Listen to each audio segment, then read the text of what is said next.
Castle. King James, a black man who helped to preserve and safeguard the Bible. Live September 29th, 2023. Commanding General Yohana, live at King James Castle in Scotland. Come on down and support the ISUPK UK. Lift the glass, come and join the brotherhood and drink with the ancient as we celebrate and keep the Feast of Tabernacles for our King Yahawashah in King James Castle. Bringing his crew of heavy hitters. Commanding General Yohana will put 12 chill General Mahaiman scripture breakdown class up against anyone, against any biblical scholar, untested, unchallenged, ISUPK undefeated. Leviticus chapter 23, the Feast of Tabernacles in a black man's castle, hosted in Scotland, the United Kingdom, UK. Commanding General Yohana will be doing the opening of the Feast of Tabernacles in King James Castle, Thursday, September 28th, Scripture Breakdown class. Friday, September 29th, there will be a King James Castle tour, also a Johnny Walker Distillery tour, and Friday night, the opening of the Feast of Tabernacles. Saturday, September 30th, we will have camp on the streets of England.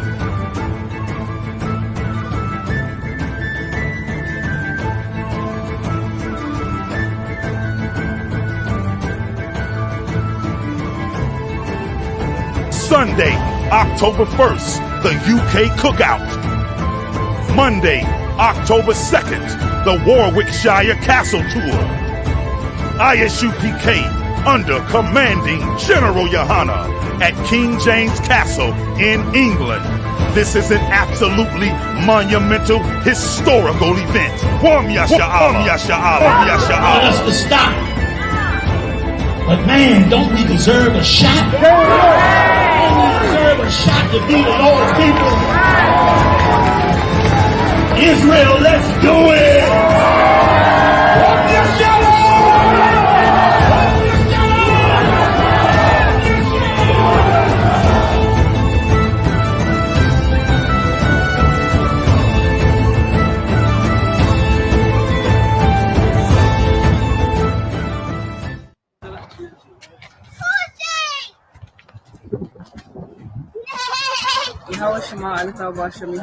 My name is Tazanawa Banani. I'm from the ISUPK UK camp under Commanding General Yohana. This is a Haba Banyaman of the ISUPK UK under Commanding General Yohana. The ISUPK will be hosting the Feast of Tabernacles starting from Thursday the 28th of September. We're inviting all Blacks, Hispanics, and Native Indians. We also look forward to you joining us at Scripture Breakdown, Camp, and London and Birmingham nightlife.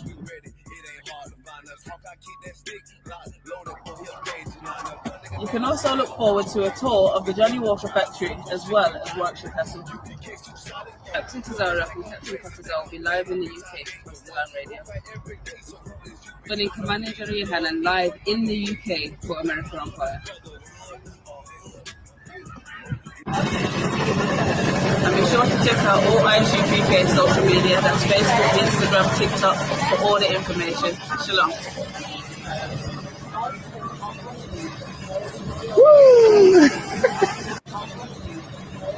Woo! When you want us to begin, you want to wait till the numbers get right? Yes, sir.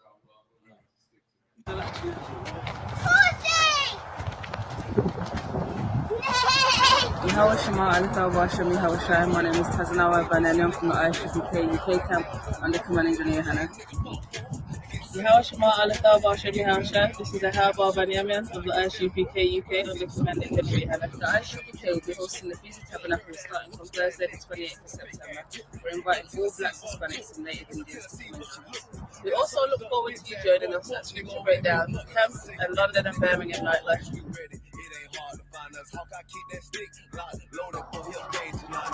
You can also look forward to a tour of the Johnny Walker factory as well as Warwickshire Castle. Captain Tazara and Captain Kotazar will be live in the UK for Stellan Radio. Joining Commander Jerry Hannan live in the UK for American Empire.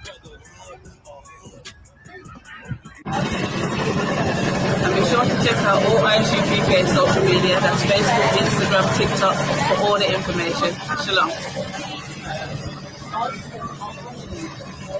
Woo! Woo! Nonprofits get a tax write-off for helping Africans. You can find that. If you can't find it, we can ask like Baja.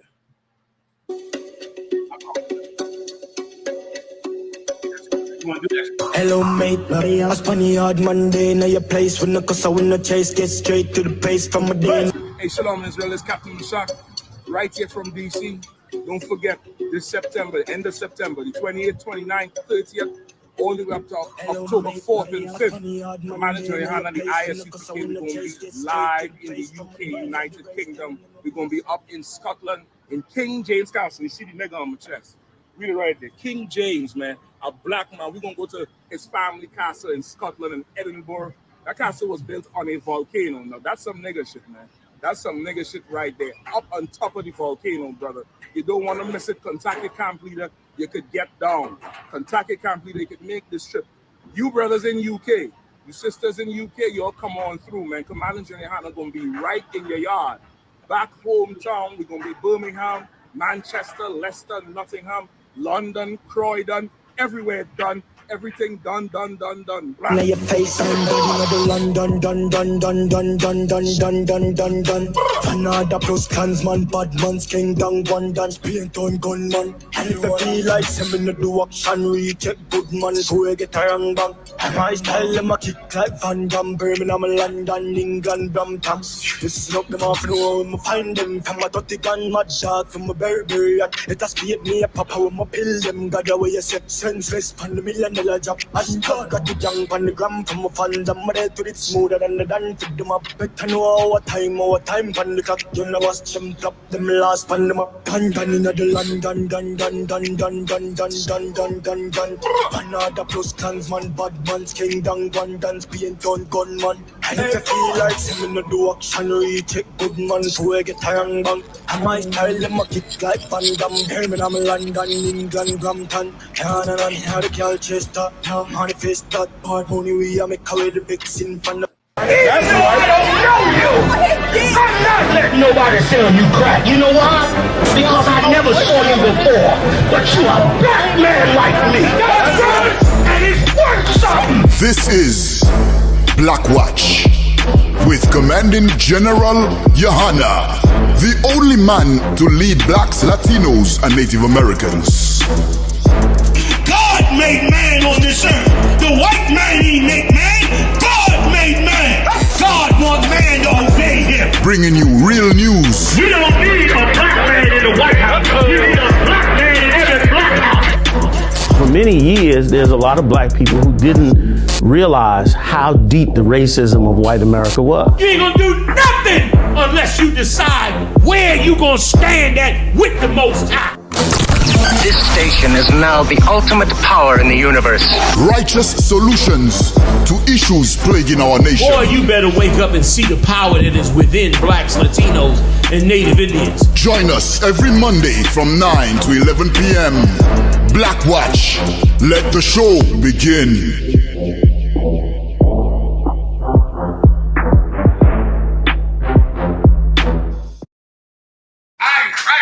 Yeah. We're holding it down for Commanding General Johanna, man. We're here with General Mayat. Give him a hand. Most High in Christ. Officer Murrah, Officer Yediah. That's Officer right. Ibar. What's your name again, warrior? It's like a trooper. Laba. Captain Ariad, give him a hand. That's right. We're getting it on tonight, man. We're going to answer all of your questions, solve all of your problems. If you have something that you want to say, man, say it in the chat room.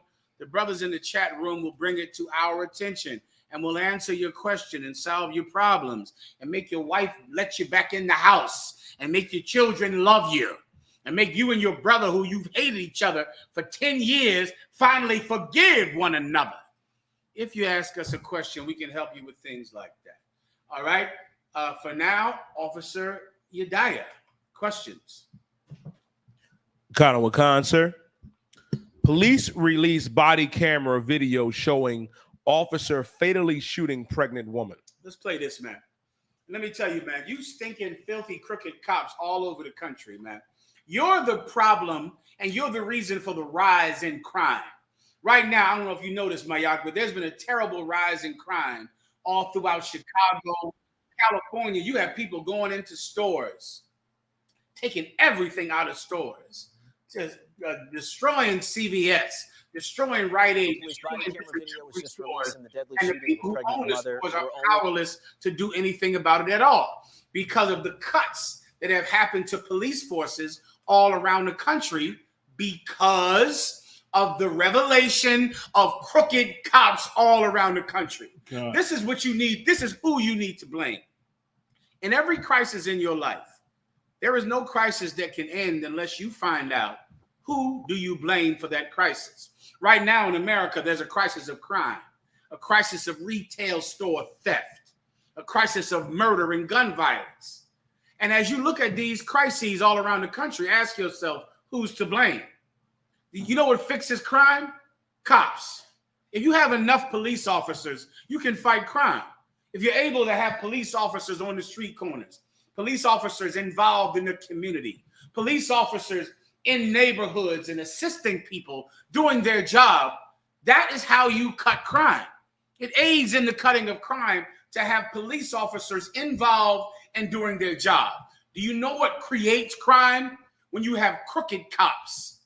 Crooked cops make the people turn against the police.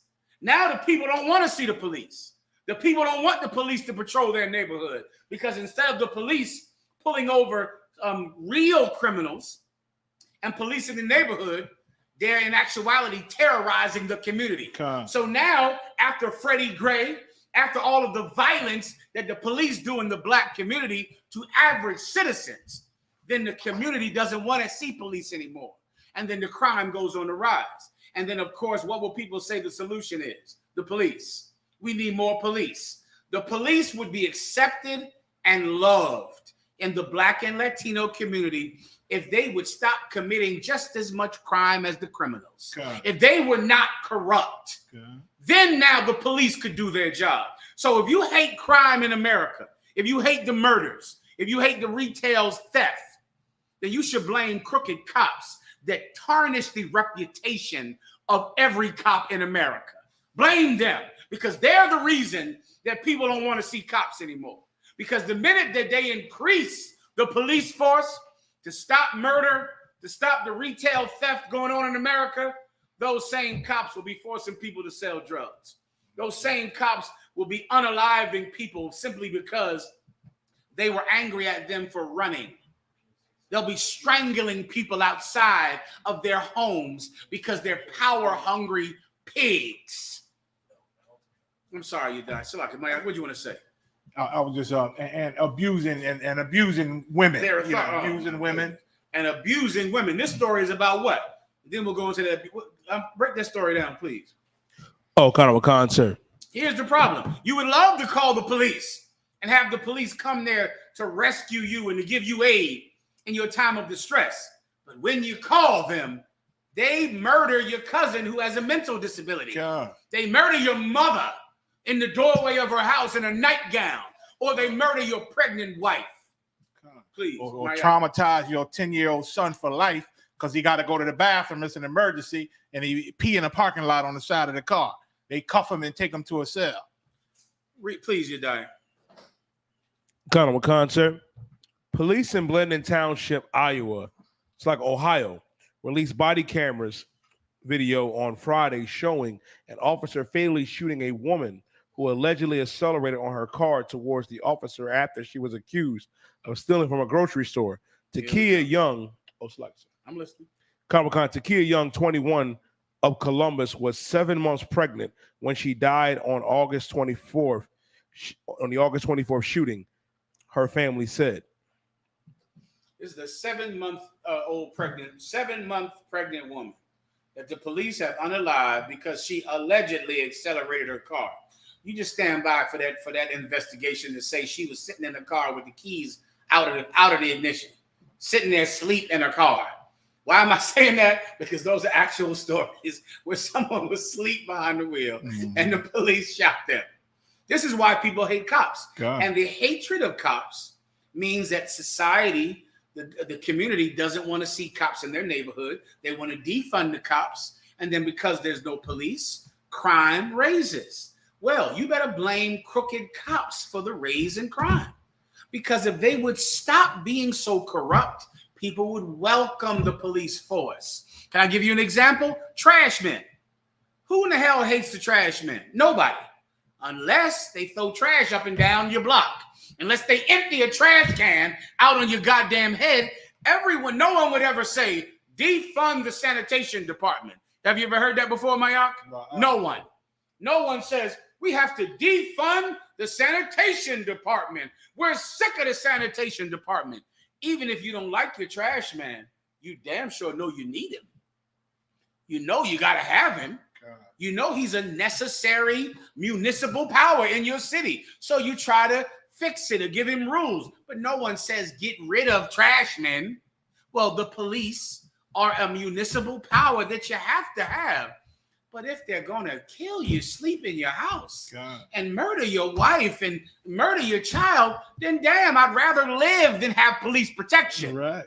Maya, you want to say something? You find them useless. You find them useless. You see all the new toys and new machines and new guns and new things, but then you think to yourself, they are absolutely useless. I done lost my uncle because we needed some help just to get him to the hospital. Now he's dead.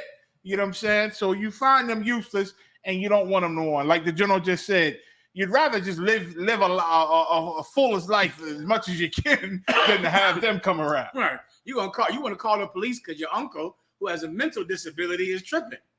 But they're going to shoot your mother. Somehow your mother gets shot. God. And afterwards, you're like, how did that happen? Right. The whole family could end up on the ground, facing the dirt, handcuffed. And you're like, well, shit, I'm the one who called y'all.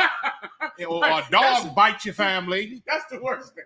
The worst thing is when the brother be like, I'm the one that called you. That's the one that really breaks your heart when you laying on the ground getting handcuffed saying, I'm the one that called you. Come on, man. Cops, listen. What you need is to be trained. You need to get some compassion. You need to stop hiring the most disgusting, vile humans in the world to be cops.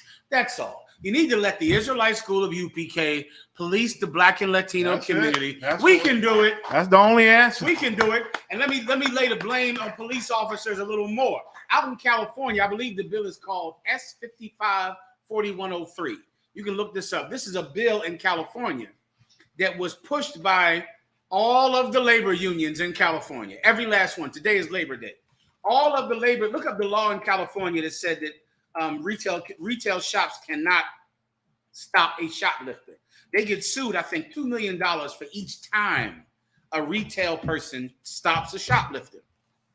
Out in California, the reason that there are so many rampant shoplifting, where someone just walks into a store, you've seen this, everyone has seen this, right? You walk into a store in California and just steal everything. And the people have to stand by and watch you. They can't do anything. That's because in 2013, they passed a law saying that they would sue the business for each time an employee stopped someone for shoplifting, I think $1 million. Why? Because retail places were hiring security guards. They were hiring security guards. And the police union did not want people hiring security guards.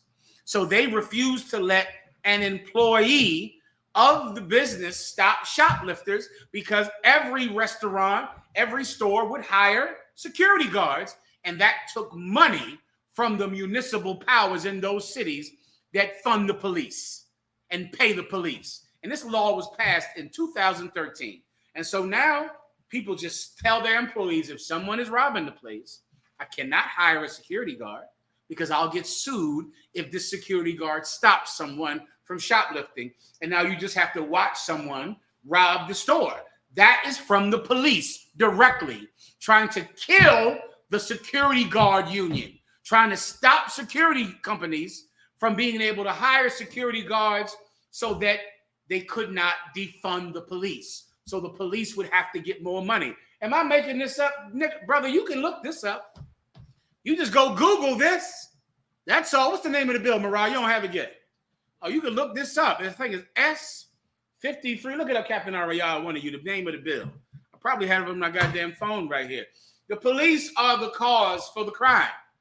They stop security companies from getting jobs because they want to hire more cops. They don't want you to hire security guards.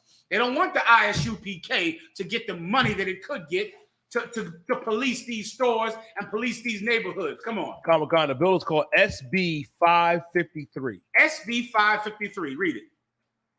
Comic-Con, sir. California banning forced confrontations between workers, shoplifters sees pushback. They banned it. So now you can't hire anyone to stop this robbery. You can't hire an armed security guard. You can't hire a security guard, which is what these shops need, because by the time you call the cops, the shoplifter is gone.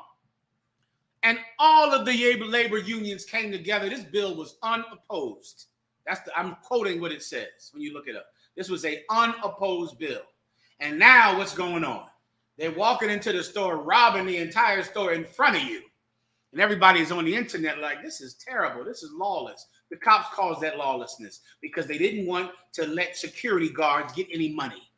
They didn't want it to happen, and they passed this bill. Who promoted this bill? Do you have that? Look up who were the proponents or who backed this bill in California. After that, then we get to the next story. If you live in California and you see any story about, shoplifters or people, mobbing some store and stealing everything out of goddamn store, you remember who caused it. You remember it, the police. Go ahead, Op. The Senate did, sir. The Senate, no, that's a separate one. This is the one that's the state Senate in California. But look up who proposed it. Every bill has to go through the Senate. But there are people that promote it, that support it. I'll find it for you if you can. Come on, Moreau. I believe it says it's sponsored by the United Food and Commercial Workers. Here we go. The United Food. This is Labor Day, right? Well, the United Food and Commercial Workers wanted this. This is what they wanted. Keep going. UFCW and who was UFCW first? Someone look that up in your Googles. UFCW on Labor Day. This is how you can really understand the history of labor unions in America. Labor unions exclude Black people, exclude Latinos, and then go and taunt themselves and give themselves a goddamn holiday about how wonderful they are. When labor unions have excluded the lower class of America, the Blacks and Latinos, and they forbid us to make our way into the middle class. And all they are is a bridge to make the middle class white people to push them into the upper class of society. But instead, we sit here on the bottom, never being allowed to join a labor union, being excluded from all these labor unions. And this is one. Blacks and Latinos are predominantly the workforce in security. Look anywhere. That's who we are. We're the people who are the flashlight security guards, who wear that clip-on tie, who stand there at the door of a restaurant in that old windbreaker jacket, some brother who's paying his child support because he works security. That's us. And they passed this law to exclude us from securing businesses. And it was supported by who? What's the name of the company? Got on, sir. It is the United Food and Commercial Workers. The United Food and Commercial Workers. Who else? And American Federation of State, County, and Municipal Employees. What kind of employees? State, county, and municipal. What's a municipal? That's the city, young man. That's the city. That's the conglomerate of the state police, which are the state troopers, and the city police. And they all came together and said, we're not letting you stop crime on your own. You're not allowed. Do you find me the law that says how much they get sued for each time an employee stops crime? I think it's like $1 million if you go and say stop. If you go and stop him from committing that crime. They get sued $1 million for each time it happens, which means you ain't paying anybody but the cops. Oh, you're going to have to get more cops and nothing else. 1 second. You good to go? You good to go? You good? Shalom. Shalom. Go ahead. Keep going. Kind of one con. If you have how much they get sued, that would be nice, and then I can get off this topic.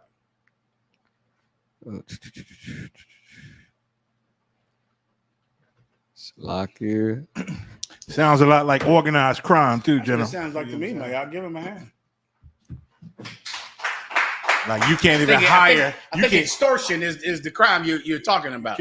Extortion. Go ahead. Like the mob used to go to businesses, and you can't get no other security but them. You got to hire the mob or else. You know what I'm saying? Yeah, or else.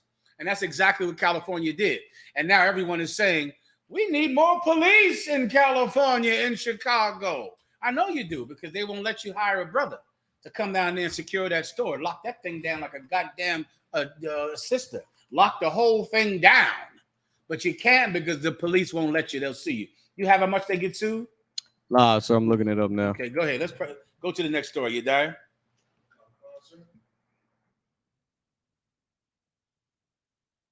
How much will a California business get sued if an employee stops a shoplifter? Colin Wakan, sir. Colin Wakan says Jacksonville hears calls to reject racism, pleas for tolerance as investigation continues. Mm-hmm. Authorities identified 3 victims and the shooter one day after an assault on a Dollar General store in Florida. A vigil for victims of Saturday's attack, which authorities say was racist, attracted widespread attention as Florida governor spoke before a crowd that initially booed him. So this is the Florida governor, Ron DeSantis, right? And what did he do? Colin Wakan, sir. It says Ron DeSantis ultimately found a listening audience and said Jacksonville, Florida's most populous city and state itself would not tolerate racial violence. Mm-hmm. So this is Ron DeSantis saying there will be no racial violence in Florida. I think there will be some, Ron DeSantis. I think there's been some for about 200 years. God. Right? What state had the most lynchings? More than Mississippi, more than Alabama, more than Georgia, Florida. Florida has the highest amount of lynchings in history, the history of lynching, the state of Florida. Florida is the place where black children were used as gator bait. That happened in Florida, where they would just throw black babies into a river or into a swamp to get all the gators to come close so that they could kill the gators. So they could kill them and eat them and wear their skin for clothing. And they would throw black children into the water rock to chum the waters with black babies. Florida has a terrible history, along with that piece of garbage, Andrew Jackson, who should have been arrested, Andrew Jackson. He should have been arrested back in the goddamn 1800s when he slaughtered our brothers, the so-called North American Indian and the so-called tribe of Reuben.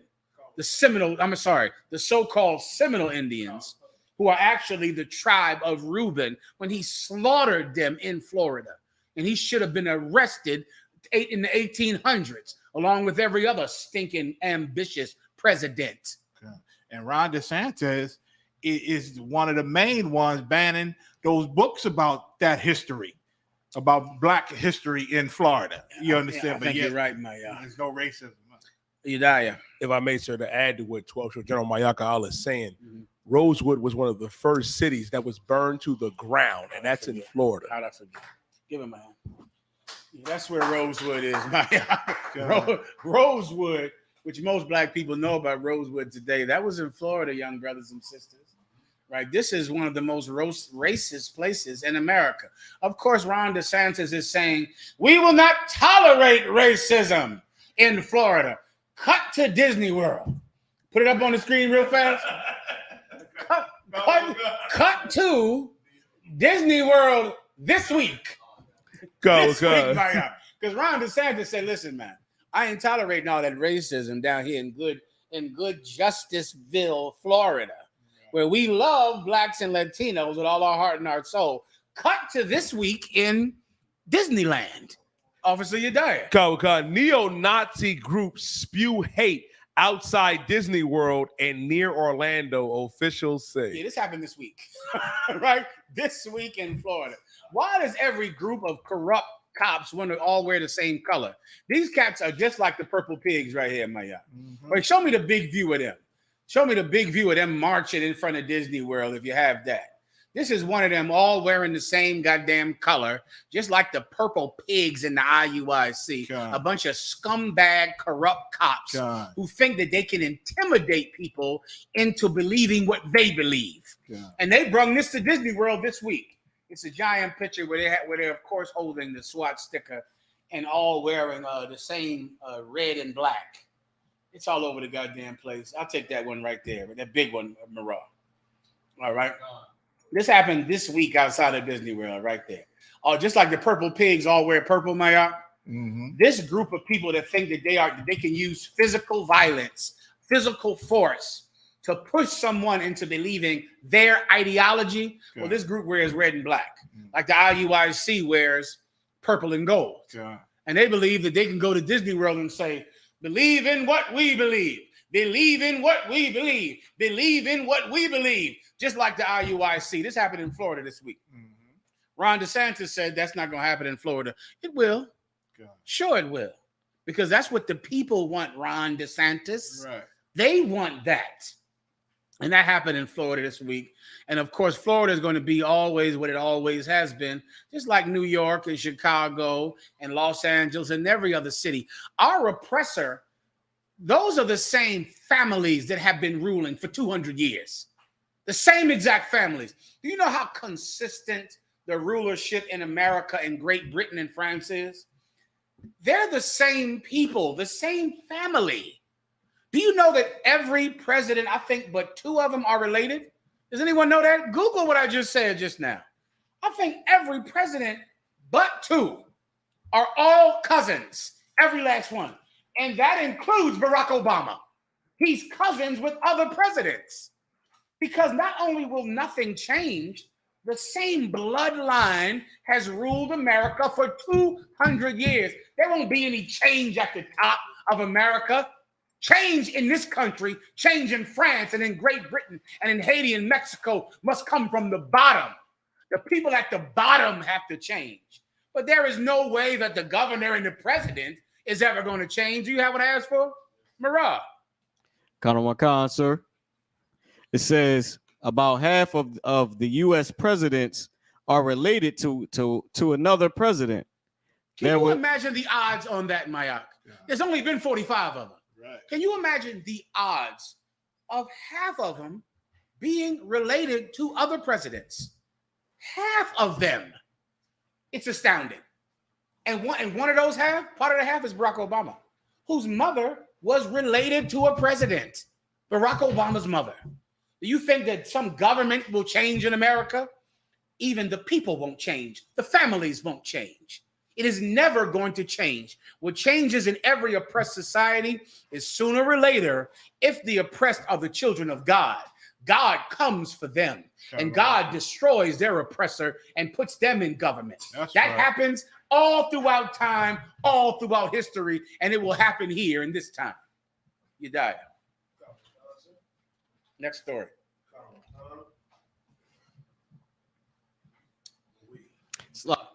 Mirage.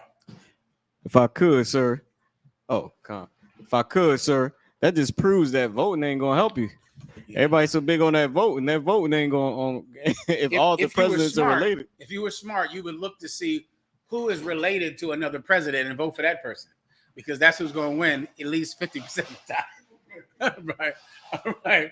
Keep going. Khan. Roads out of Burning Man may reopen today for the tens of thousands still trapped there after rain deluged the area with mud. Listen, this is one of those stories, Mayak, that lets me know I do not understand white people. I don't even understand what this is. Now, who in the hell is going to tell me what Burning Man is? Any volunteers? Anyone in the chat room? Do you know what burning? Who smokes the most weed in the chat room? Type in number 1.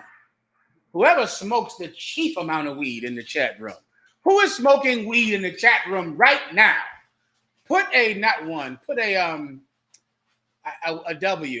Put a W in the chat room.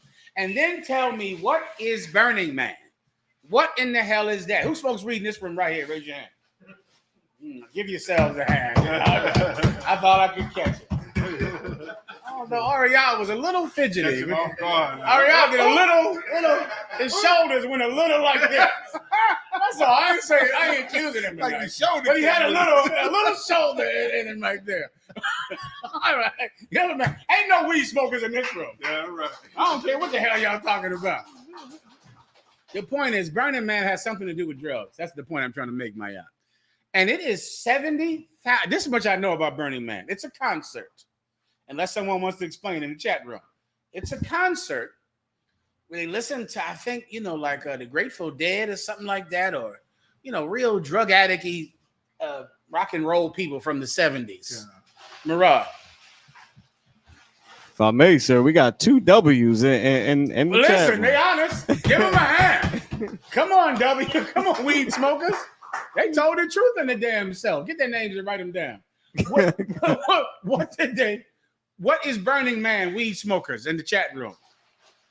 What is that? Now, I'm going to tell you what I think it is for time's sake. You tell me if I'm right.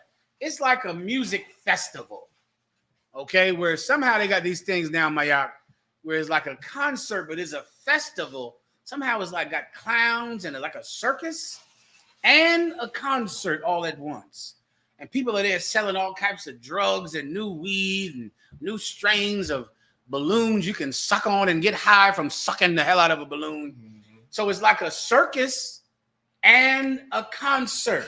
Now, they went out into the desert somewhere and somehow they got stuck out there. And it's so terrible. It's so terrible that it's 70,000 of them. And they've been stuck there for like a week and cannot leave. And they said if the mud and dirt touches you, it will burn your skin. If the dirt touches them. So they in there somehow. We need video of this, Mirage. Give me some video of them devils out there. Oppressors, or, whatever you want to call them on TikTok. Out there in Burning Man, suffering, my yard. Right. That's what I couldn't understand. Why they can't leave. It's mud. You're going to get a little dirty, but get the hell out of there. Yeah, why can't a car come in or a bus and take them the hell out? I don't understand it. Weed smokers in the chat room. Chris Rock was up in there, had to hop a ride with regular civilians to get out of there. I said, what the hell is this? Yeah, why can't they leave? That's what I would like to know. Why can't they just get a damn car and get out of it? It ain't Mogadishu, Somalia. Why can't you just get a bus or a car to come in there and take everybody the hell home? Is the video explaining it? There's a video of it, sir. All right, go ahead and play the volume.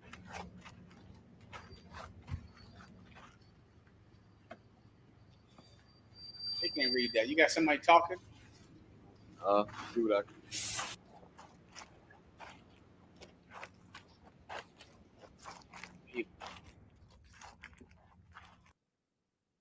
The harrowing escape to make it out of Burning Man. The entire place is absolutely just soaked. After 2 days of heavy rainfall left more than 70,000 trapped in thick mud in the middle of the remote Nevada desert.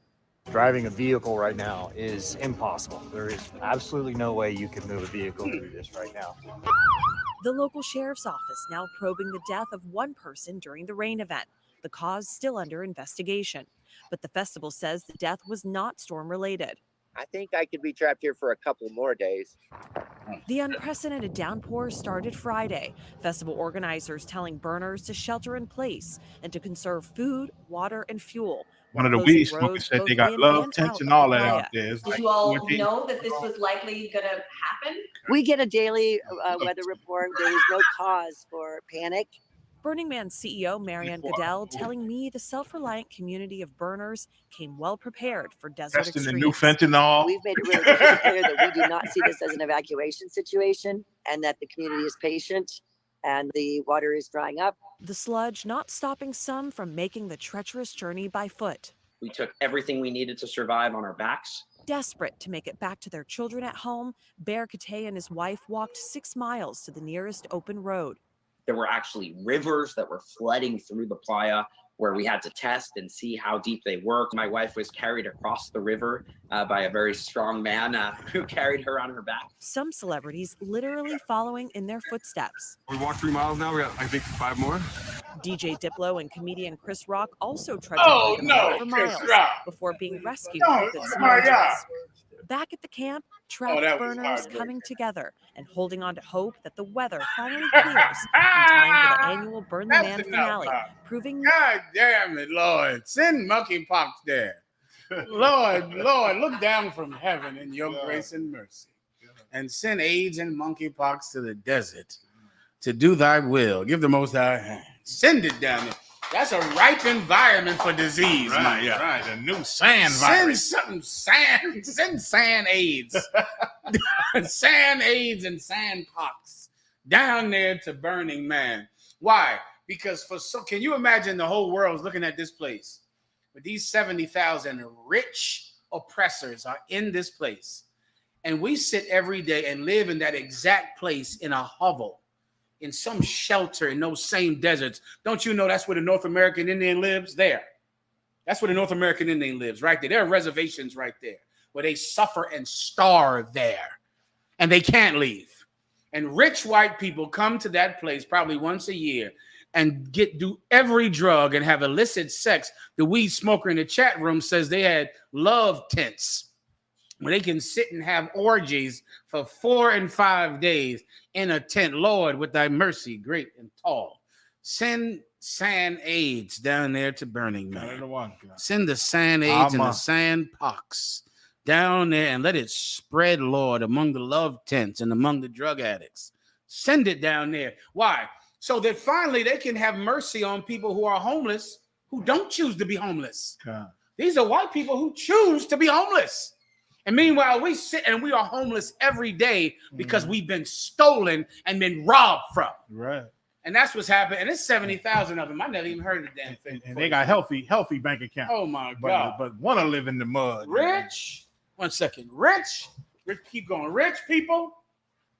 Go ahead, you die. Keep going.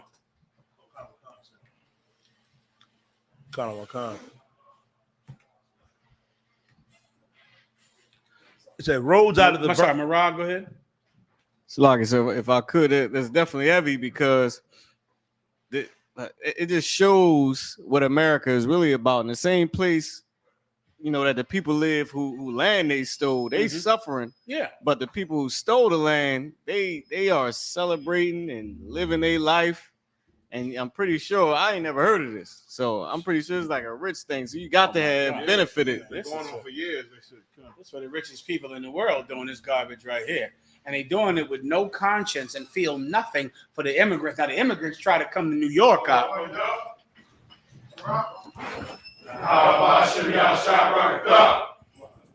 it up. Yeah. The immigrants try to come to New York out, and they got no money for them. Let's do the story about the immigrants in New York real fast. Now imagine that. Now you got love tents and drug addicts sitting out there in a burning desert in Arizona that the Most High sent that storm to, my y'all. They don't know that. The cars can't get. I thought the car could just get through there. The vehicles can't come through there, Rob. The vehicle cannot make it through there. They got dumbass Chris Rock sitting up there with all them monkeypox infested white people. The white man said, some big strong man had to carry my wife over the stream. You heard that? Oh, he was so big and strong. He was big and strong. That man was big. Not like me, full of muscle. Full of muscle. You're disgusting. They said it had love tents out there, gentlemen. That's what he said. Yeah, he was going with it. He said he saw his wife perform. He saw this man perform so well with his wife the night before. Yeah, he said, "Can you carry her over the stream tomorrow? You're so big and strong." He probably wanted to ask him, "Can you carry me next? Can you carry me next? Can you do 2 of us?" Strong man. That's disgusting. Chris Rock sitting out there with that nasty mess. That's why he let that brother smack him, man. I think that's lit me on to the problem. And he looking real strange in the face. Like he really want to be like them. Yeah, that's letting me understand how he let that man smack him like that in public. You die. Go ahead. It's up to you if you think we should or not. Do you think? Go ahead. Comic-Con, Massachusetts calls up National Guard to cope with migrants as protests rage. Massachusetts. That's Massachusetts. I get constant complaints about how I say Massachusetts. I'm tired of hearing this too. Every woman I'm married to complains about how I said is it Massachusetts? What is it, Udiah? I think I might be in the same boat as you. Me in hell. That's a lot. How do you say? Ariel said, "No, he know. He think he know every fucking thing." How do you say it? He in law school. He know every fucking thing in the world. Give him a hand. I'm sure you say it in Latin. Go ahead. You said it right a second ago. Go ahead. Go ahead. Break it down. I'm looking at Massachusetts. Okay, I say Massachusetts. So it's supposed to be Massachusetts. That don't even seem right. Massachusetts. Udiah, break it down. What's the story about Massachusetts? Massachusetts calls up National Guard to cope with migrants as protests rage. Protests. Migrants are coming over here, brother, with nothing, fleeing from a country war-torn and destroyed. And also, so you can understand why the country is destroyed, the drug problem in America for the first time in Central America. Those countries would be thriving with natural resources and goods if not for American oppression and the drug trade. And so they come over here to America. Mayak, do you know that there are oppressors who protest poor people coming into a shelter? Poor people, sad people, people with nothing. And I can guarantee 100% of them are Christians. 100% of them are blessed are the poor, blessed are the meek. Love them that hate you, Christians, who stand outside and scream, immigrant, go home. Immigrant, get out of my neighborhood. And then go to church on Sunday morning. Keep reading, Udiah. Concert. Massachusetts officials, overwhelmed by arriving migrants, have activated the National Guard as they scramble for more housing, while aid groups say they have been pushed to the limit and protests abound. Listen, and you got to see these protesters, brother, protesting these immigrants. It will shoot you back in time to Mississippi, 1963. It's like they're bloodthirsty. I saw them down there in Staten Island in New York. It's something wild coming off of them. Like, it's hard to even explain it in that, okay, they're so angry at the immigrants as if the immigrants have raped their daughters, to where most of them say, you're going to bring them over here. We got kids over here. We got daughters over here. You're going to rape our daughters. In their mind, it's like this immigrant with this trash bag full of clothes has raped their child. And they hate him as if the rape has happened. You get my point? It's hard for me to get it when I watch him. The only way I can understand it is if you actually bring a man into my house who raped my daughter. Think about it like that. But do you just look at anyone and just say, you're going to rape my daughter? Are you going to rape my daughter? And protest and throw bricks at him and shoot him? Insane. It's hard for me to get it. And I try to study it for years. This is one of the main things I asked Juliana about. Like, what is in white people that feel that while they're winning and on top and have all the jobs and have all the labor union jobs, and they see you with a trash bag, get off a bus. You're not going to rape my kids. You're not going to rape my daughters. Get the F out of here, you effing immigrants. Go home, immigrants. Go to F home. I go, what is in him, man? And in the same vein, them same type of white people who say they're leeching off of the government. They're on welfare. And they be on welfare. They be on welfare. Yes, they're on welfare. They're on Obamacare and on welfare in Kentucky. And it is something, brother. And I've tried my best to get it. I damn near can't never get it. Yeah. I damn near can't get winning and being that angry. Yeah. That's the thing I can't. Yeah. I'm angry as hell because my people are losing. Right. But I can't get winning and being that angry. And it's some crazy shit. And I got videos all over the phone. Yeah. I don't have time for it, but like, it's under, I can't understand. Yeah, like you would think if we won, if we was on top and won and got everything, it wouldn't press us so much to beat the hell out of them. You know what I'm saying? Because we beat them. Look at them. You stand outside of a shelter where you stand outside the shelter with a sign that says, go effing home. Get out of my neighborhood, and scream and cry.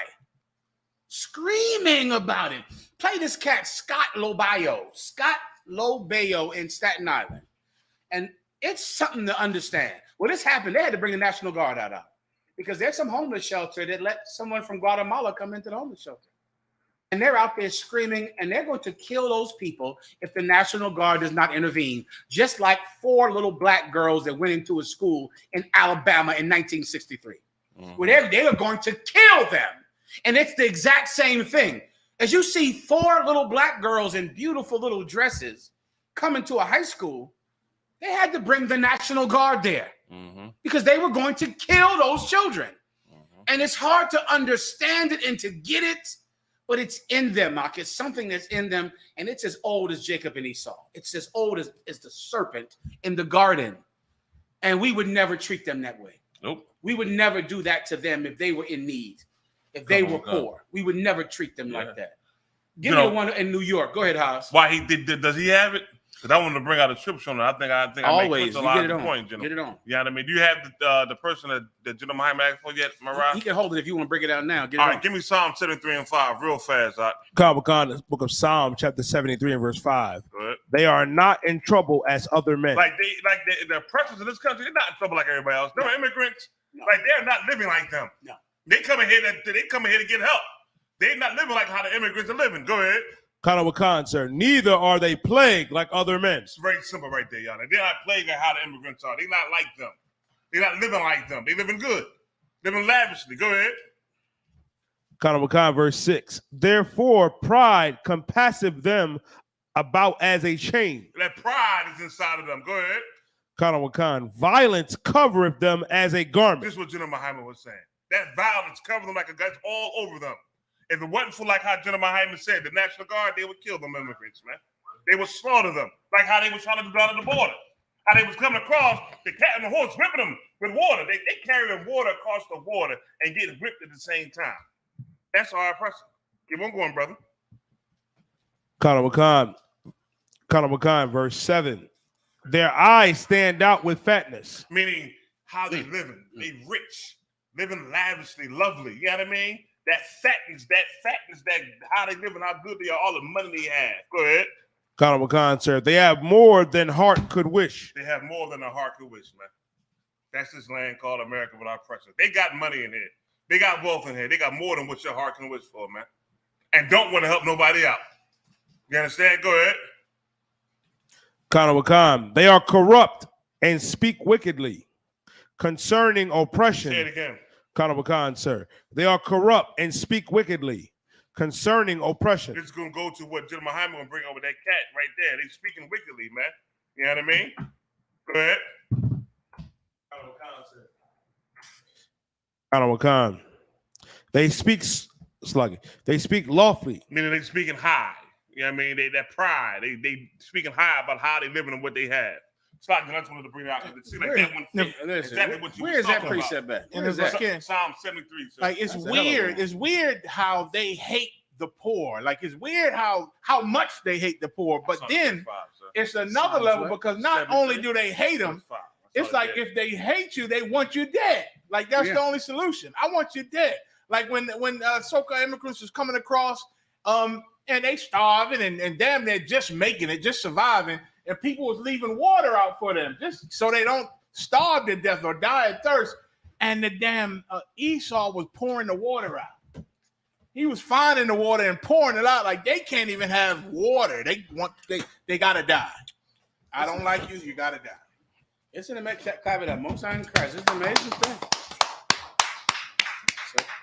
Yeah, it sure is. And I gotta tell you, there's a scripture that lives with me all the time that just fits exactly what you're bringing out. The scripture said, the Lord said, I shall make thee jealous with they that are a no people. Let me tell you something, man. Esau's leaders love them. They love America. They love this place. They love it. They down with it. They don't care about nothing but it and their survival. And I can't blame them. That's where the jealousy comes. I'm jealous because I can't blame them for being the way they are with their empire. Like their leaders have taught them every single generation, you are the winners. You are the best. They got that song. What's that song them Edomites made? We are the champ. Yeah, listen, play that. Go in your house, turn the lights off, and play that song. When you by yourself, and when you hear that song, you're going to hear how they in that song like, we are the champions of the world. Like, they saying it like, Yeah. that's what's in them. What's in them is that. And boy, they beat it out of us. Like them beating of them slaves with them whips. These things that happen to us every day, this poverty, these drugs, all of these things that's done to us, turning us against each other, these gangs. Yeah.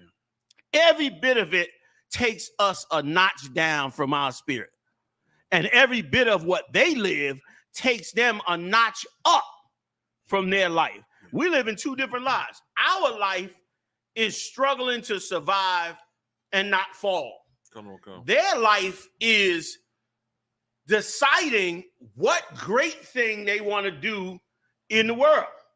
Brother, I'm watching some show, and they got these young college students. They're like 24, 25 years old, going for their MBAs.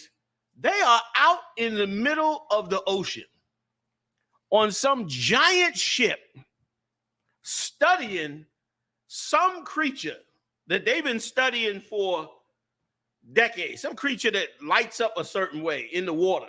Mm-hmm. They're studying him since they like in high school. And they live a different life than us. And so they thinking about how they paying their rent, how they living at home. They thinking about how do we learn what this creature does. Mm-hmm. And that's the life they live. That's the life they living in space. That's the life they living in the ocean, on the earth, under the earth. Like they are alive and we are not. And brother, they are alive and they make sure that they pour that life into their people every day. That's why our King said, I came to bring life and to bring it more abundantly. Yeah, right, General. Like, that's why he said that. Like, this is not our world. Like Christ said, this is not our world. He said, if it were, my angels would fight. I'm paraphrasing, right? But the world to come belongs to our King, which is why we got to give up this kingdom. Trying to get a career in this kingdom and be part of this kingdom doesn't change a thing. All that fighting, like you brought out earlier with the kids in the education system. I mean, at the threat of guns. And them brothers and sisters, they interviewed them later. They all said, man, we didn't want to go back to that school at all after that first day. Them kids got so much them adults now have so much psychological damage, not only from the initial part that was on the news, but they was said that they was beat up and spit on their entire time that they were in that school. They said it wasn't just, they said the cameras been shut off, but they was getting beat up in the hallways. Once the National Guard was gone, you had a couple of sheriffs there. They said the Edomites beat them, did all kinds of things to them. You know who's a good example of that? Chris Rock. Chris Rock, remember when they interviewed him and he talked about his life and how them Edomites molested him and beat him up. And he said he was beat up every day in school. That wasn't just because he was a little frail cat. That was because of who he was.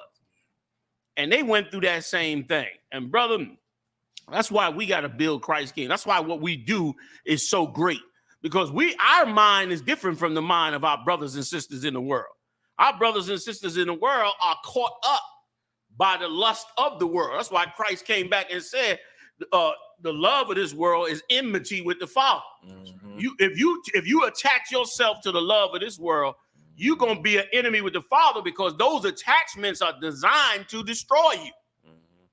They designed to wipe you out and remove you from this planet and have you instead caught up in crack, caught up in a woman, caught up in some drugs, caught up in some career, caught up in some other desire. Now, I'm not saying there's nothing wrong with those things. We're not the Catholic Church. I'm not saying you now turn around and, go into church and don't have a woman and don't, and all that, which they hypocrites anyway, because they drinking and smoking and buying little boys like nothing ever happened. But they persona is though that they are try to pretend to make themselves look holy. But what we have to do is we gotta prepare to build that kingdom that's coming. Because this kingdom here, we ain't got no parts in this kingdom.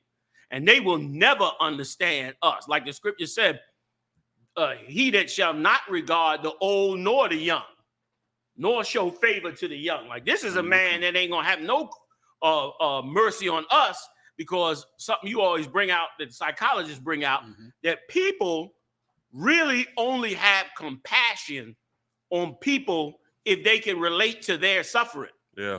But if they don't suffer what you suffer, they never relate to you. And in this kingdom, they don't suffer what you suffer. They don't even understand why you protested. I heard a clip of Pierce Morgan just yesterday. They had some white girl that was like a black activist, and she was good too. She was going at him and breaking down the different, because he was saying, well, we did that in the 60s. She would go into that 60s and say all the things that they were doing against blacks in the 60s. And he would say, well, that decade was over. We went to the 70s. Black people had rights, this, that. She laid out everything in that decade. Then he went to the 80s. She laid out everything in that decade. Eventually, he said, you made a good point. He said, you made a good point. Because why? Because she had crushed him on everything they were living as opposed to everything we had been suffering. Right. We in a different existence in them.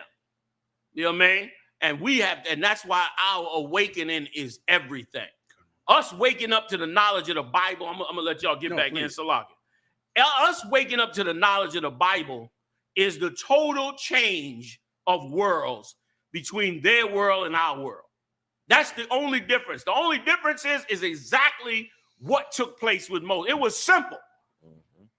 The Most High made it simple to Moses, and I get up off it. He told Moses, go tell them who I am and to come up out of it. And Moses simply just said, all right, but they're going to ask me, what's your name? And all he had to do was go back and give us the knowledge of the Most High. And we walked up out of Egypt, which is why they spend so much time making sure we never do, especially now with heavy social media and all that poison. That's why I'm doing this lecture, man, down in Texas on pornography and video games is stealing your husband. I didn't know they were that good. I knew Esau was good, but I didn't know he was so good he was going to throw down heterosexual men with video games and pornography. I didn't know he was going to bring them down also. I saw he was taking on the sodomites. I saw he was doing the molestation. I saw he was pushing the sisters into the LGBT community. For years, since the 30s and 40s, he been turning black women against black men. That's not new. But then he came back with a new thing. And now he making you impotent through the cell phone. That's some deep psychological warfare. Come. He make you not want a woman through doing this. Like that's some super bad power he's using right there. Which once again, all of that destroys our kingdom. And once again, why big shout out to all the ISUBK. Y'all brothers is so damn courageous, man. And you will prevail. That's right. Make no mistake. That's right. You will prevail. Damn right. In all the endeavors that are before us. What they say, stand by and stand back. Isn't that what Trump said? You will prevail in all the endeavors in this work of the Most High. That's all I'm going to say for now. But it is our life's journey to change, to open up the brainwashed minds of our brothers and sisters. That's what I wanted to say. And so them Edomites don't live that. And boy, I can't wait till we are so repugnant with the way we think about them. When we are so insensitive and unconscious to their suffering. I can't wait till we are at that point where we like, I don't understand why you can't just get a job. There's plenty of jobs. Why don't you just get a job, work, and pay your rent? I don't understand what the problem is. And they sitting up there saying, you don't understand. You don't understand. You don't understand. You have to have a ton of debates on TV and discussions and all that about something that they obviously been doing to us for 400 years. Yep. I can't wait for that day, Rob. I yield the water. Give him a hand. Yeah, man. I think we can drop that. But I think on to what Commander General Yohana just said just now, there's another one about Eric Adams and him evicting the people out of New York, the 60 people. No, 60 days, but isn't that mayor, that black mayor? The black mayor of New York, Eric Adams, and get who they're evicting in 60 days. I think that's the pertinent part. If you have it.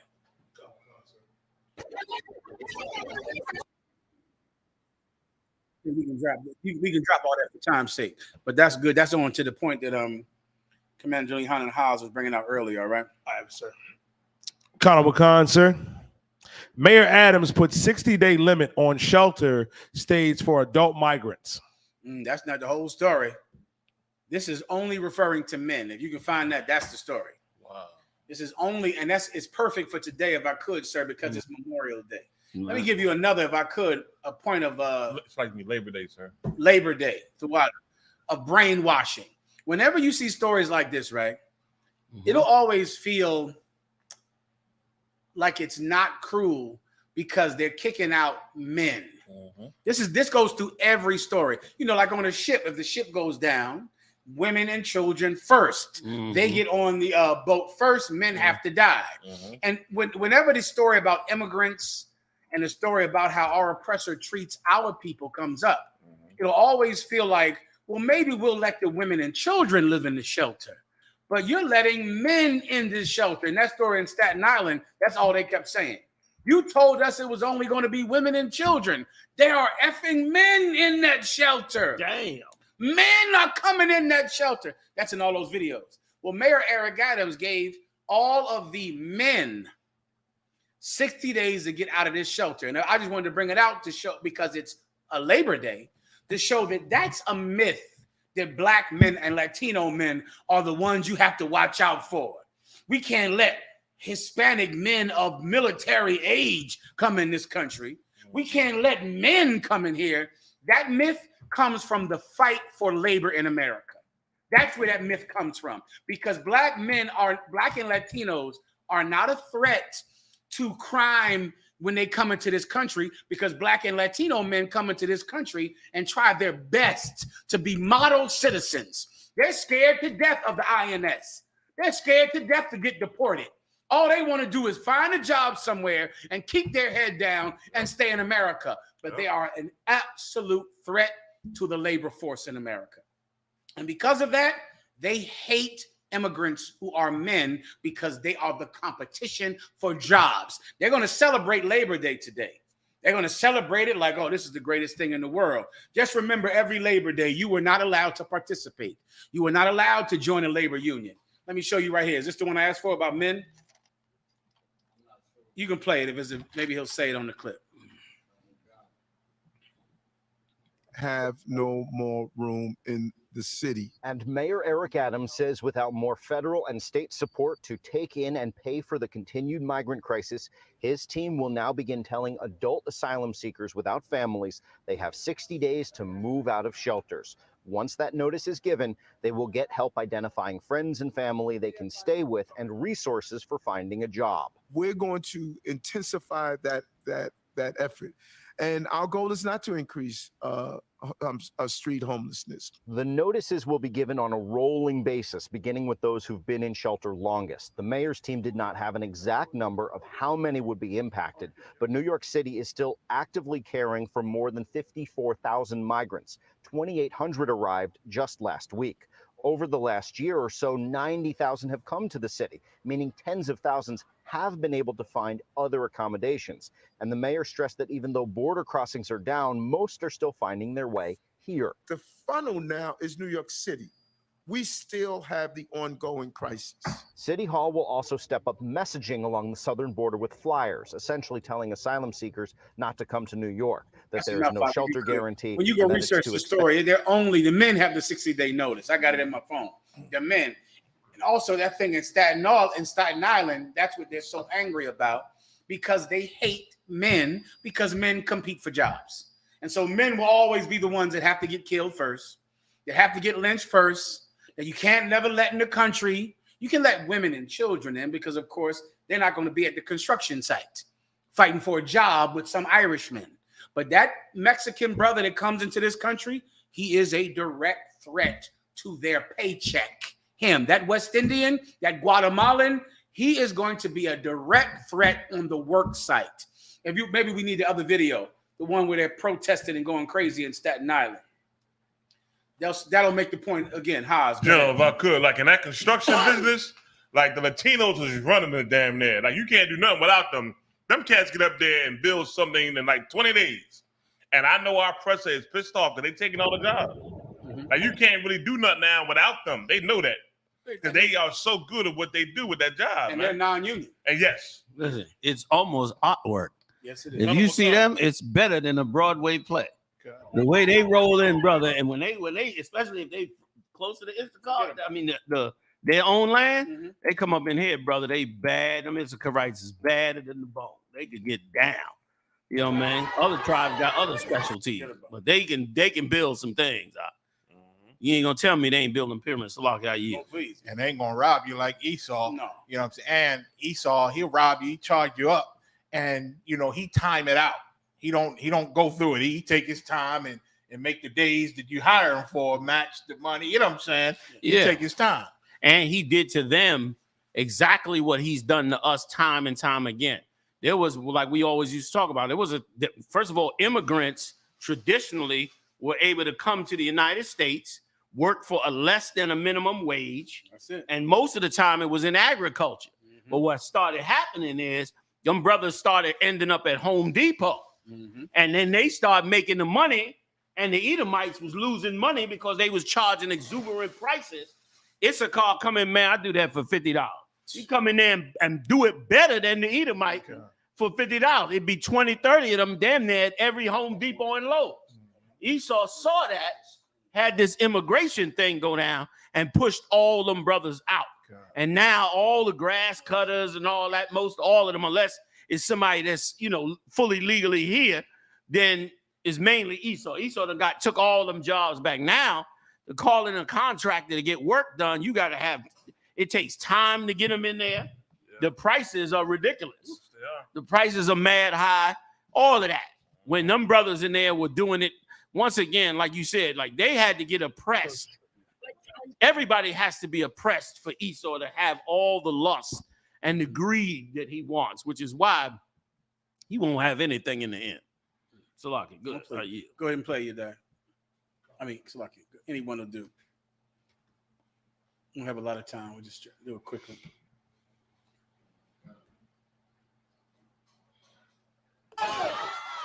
Angry residents on Staten Island shouted at migrants arriving at the St. John Villa Academy that was turned into a migrant shelter.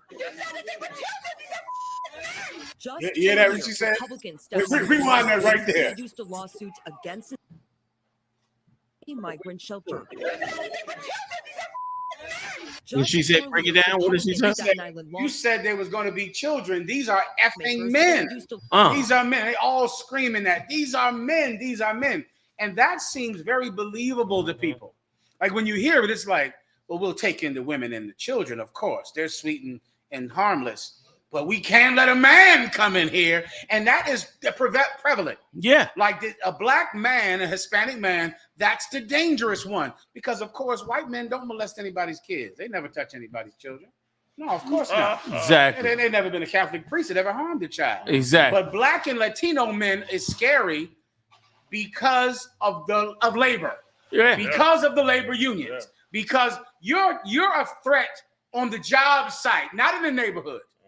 Not in the neighborhood, not in the house. You're a threat because no one wants to hire an expensive white man when they could hire you and you do a better job for less money. And that's why black and Latino men coming out of slavery were a threat. At the end of slavery, they hated Judites. Judite men were the problem at the end of slavery. These Judite men, they're going to have sex with our daughters. They're going to do this, they're going to do that. When really, they didn't want you to come to Chicago or New York because you were going to take their jobs in Chicago and New York. It had nothing to do with you being a rapist or you being a criminal, but you were going to take their job. And that happened. You took their jobs in the auto industry. You took their jobs in the trains. You took them because you're better than them. And they know that those Mexicans coming here, they're calling you a rapist because they're afraid you're going to take their job because you're better at it than them. Keep playing the video. You die. You die. Keep playing. Go ahead. And then when you get a chance, take a look. Migrant shelter. Just earlier, Republican Staten Island lawmakers introduced a lawsuit against the city in order to keep migrants out of the former school. And a judge ruled temporarily in their favor. It now heads to appellate court. We have an all-girls Catholic high school literally 50 feet from this facility. If your 16-year-old daughter attended this school, would you want a migrant shelter right across the street? But tensions over the migrant crisis have hit a boiling point across the 5 boroughs. This was a scene outside the Staten Island school Thursday night. Police tried to clear protesters out of the area. In response to this lawsuit, a City Hall spokesperson said that, quote, This was time's sake. They had to bring the police out there. It was a mess. And just for the record, there is more than enough room in New York State for those migrants. Yeah, of course. They're cramming them all into damn one borough in Staten Island. You know there's no one outside of New York in New York State. There's no one there. There's trees with beautiful colors on the goddamn trees in upstate New York. Upstate New York is like paradise. 1,000 state parks. Oh, Jesus Christ. 1,000 state parks across the whole city. And let me tell you something. If those migrants were all Irish, them Edomites would be out there with tables lined all the way down the block, giving out food and singing Irish songs and feeding those Irish. Like, their racism never, ever ends. And speaking of what you were saying about in the 60s, Vietnam and World War II, let me tell you, when I first went back to the Caribbean, I come to find out all my uncles and great uncles were all in the military. They all were in the because it's a U.S. island my parents came from. They were all in the U.S. military, fought in all them wars. Came off the streets with their feet dirt. I mean, walking on barefoot in dirt. Got in the U.S. military, went overseas, fought in World War II, Vietnam, all that. Came back, went to that same city, New York City, in the 60s, and was beat the hell out of.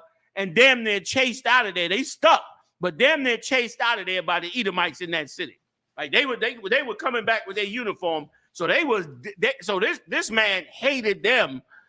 I mean, and if they damn near would try to not even say their accent in the 60s. Like in the 60s, they would try to make sure you never heard their accent. Because the minute you heard their accent, they were doubly mad at them because they were not part of the U.S. system. They were not considered Americans. If I could, what a lot of people don't know is that Labor Day really started to oppress us. Like Labor Day started in the 1800s, and it was started for this reason. After the emancipation, right after what year was the emancipation? 1865? Sounds right. 1865. Right after the emancipation, where slaves were taken so-called free, they started working. They started working in that 1800s. And as they started working, the Edomites got nervous. And so what did they do? They created Labor Day along with the unions to keep us out. Because here's what happened back in the 1800s. It started with Labor Day, right? But then it became what made you a legitimate laborer. Then it meant what union you was in, which made you a legitimate laborer. So again, rules and regulations started being added and added and added, so that by 18, let me read it for you. A creation of the labor movement. Oh, wait a minute, Salaki. According to the U.S. Department of Labor website, Labor Day is a creation of the labor movement and is dedicated to the social and economic achievement of American workers. Once again, the social achievement of American workers, Meaning this was made for Edomites, not to make sure we got a job. It got used later on to look like this was for the poor black man and Latino man. But in the beginning, this was so that you couldn't enter the workforce with him. Okay, here's what it says. I'm gonna jump down just a little bit. All right.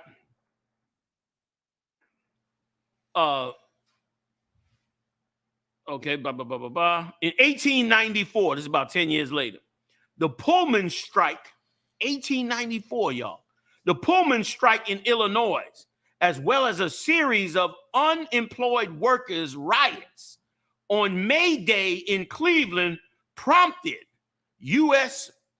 President Grover Cleveland to propose a bill that would make Labor Day a national public holiday. Why was it? Because who were the Pullmen? Which I'm going to read a little bit more down. The Pullmen were the brothers who worked on the train. This Edomite hired these brothers to work on the train specifically to serve Edomites. He was so smart in this. He knew, just like they do today, if you really want Edomites to feel great and prestigious and good, you don't want white workers serving them. You want black, West Indian, Latino servants serving them, because then they feel better. Yeah. I'm white, all the customers are white, all the servants are black. So he, thinking that way, had these railroad, he was competing against the buses, trying to get this railroad to work and make money. So he had these luxury cars where the Edomites lived in, and then he would have these servants feed these brothers feed these Edomites. And brother, they saw that coming and they rioted over it. They rioted over them brothers working, and that's when they decided, we're going to make this a public holiday. We're going to make this a public movement. At the time of the strike, 35% of Pullman workforce was represented by the American Railway Union. And the reason they were able to be unionized once again was because them Edomites needed them Jakes to leave their homes, wherever they were at, mainly out of Chicago. And he needed them to travel across that country in that train and still be professional and take care of them Edomites. You go back and look at the pictures of them, they were dressed whites, top to bottom, serving them Edomites, and he needed them to do that, and they did that, and that's why he decided to allow them to organize. All right, the original founder of Labor Day is still up for debate because, of course, it's because of us to oppress us. Okay. Peter J. McGuire, union leader who had founded the United Brotherhood of Carpenters in 1881, is generally given credit for the idea. Meanwhile, he didn't start it, but he was one of those that helped to stop it, helped to stop us working. Just a few years after the Civil War, 1867, which is how we got free, the Chicago businessman George M. Pullman began hiring thousands of African-American men, including many former slaves, to serve white passengers traveling across the country on his company's luxury railroad sleeping cars. Because you know what really he got over with? We had just got out of slavery 2 years. 2 years, which basically means we were still in slavery, especially in the South. Okay? Because they had slaves right up here in Pennsylvania all the way to 1950, hidden down underneath the dungeons. Girard College. Girard College. Exactly. So, okay, the Pullman porters would eventually help to fuel the Great Migration, meaning brothers and sisters coming up from the South, shape a new black middle class, and launch the civil rights movement. They never get credit for that. They love to get that to Martin Luther King. That's right. When these brothers are the ones that actually started both the civil rights movement, both the labor movement, then the civil rights movement, they're the ones that pulled all this off. Yep. Chicago got a rich history of brothers and sisters that really came together and helped each other. Formed in 1925, the Brotherhood of Sleeping Car Porters was organized by A. Philip Randolph. It took them all the way to 1925, and then they finally were able to legally come together and set it up. But they're the ones that started it. And the labor, and the whole movement was to stop us in the beginning. So that's it, I yield. Damn right. You're dying. Next story. Say one more time. DeionSanders coming. You back in the news. Colin McCon, sir, if I can explain. Colorado won this week against TCU, who was in the championship game. Now, the entire NCAA deemed that Deion had the worst roster in college football, especially to be in Division I, because he had over like 30 transfers from Jackson State and the HBCUs, and they had made a massive upset against TCU, who was in the championship game. I believe they won 45-42, something like that. Yeah. And his son had an amazing game too, sir. So let me understand this. He's still coaching? I thought he had left. He left Jackson State to go to Colorado, and every analyst picked him for everything. Week 1 last Saturday. But he came back and instead he won, blew him away. Like blew out. He put up points against the team that was in the championship game, TCU. So I think a lot of them black students followed him to Colorado. 30 of them. Okay. Okay, you had your hand up, Bob?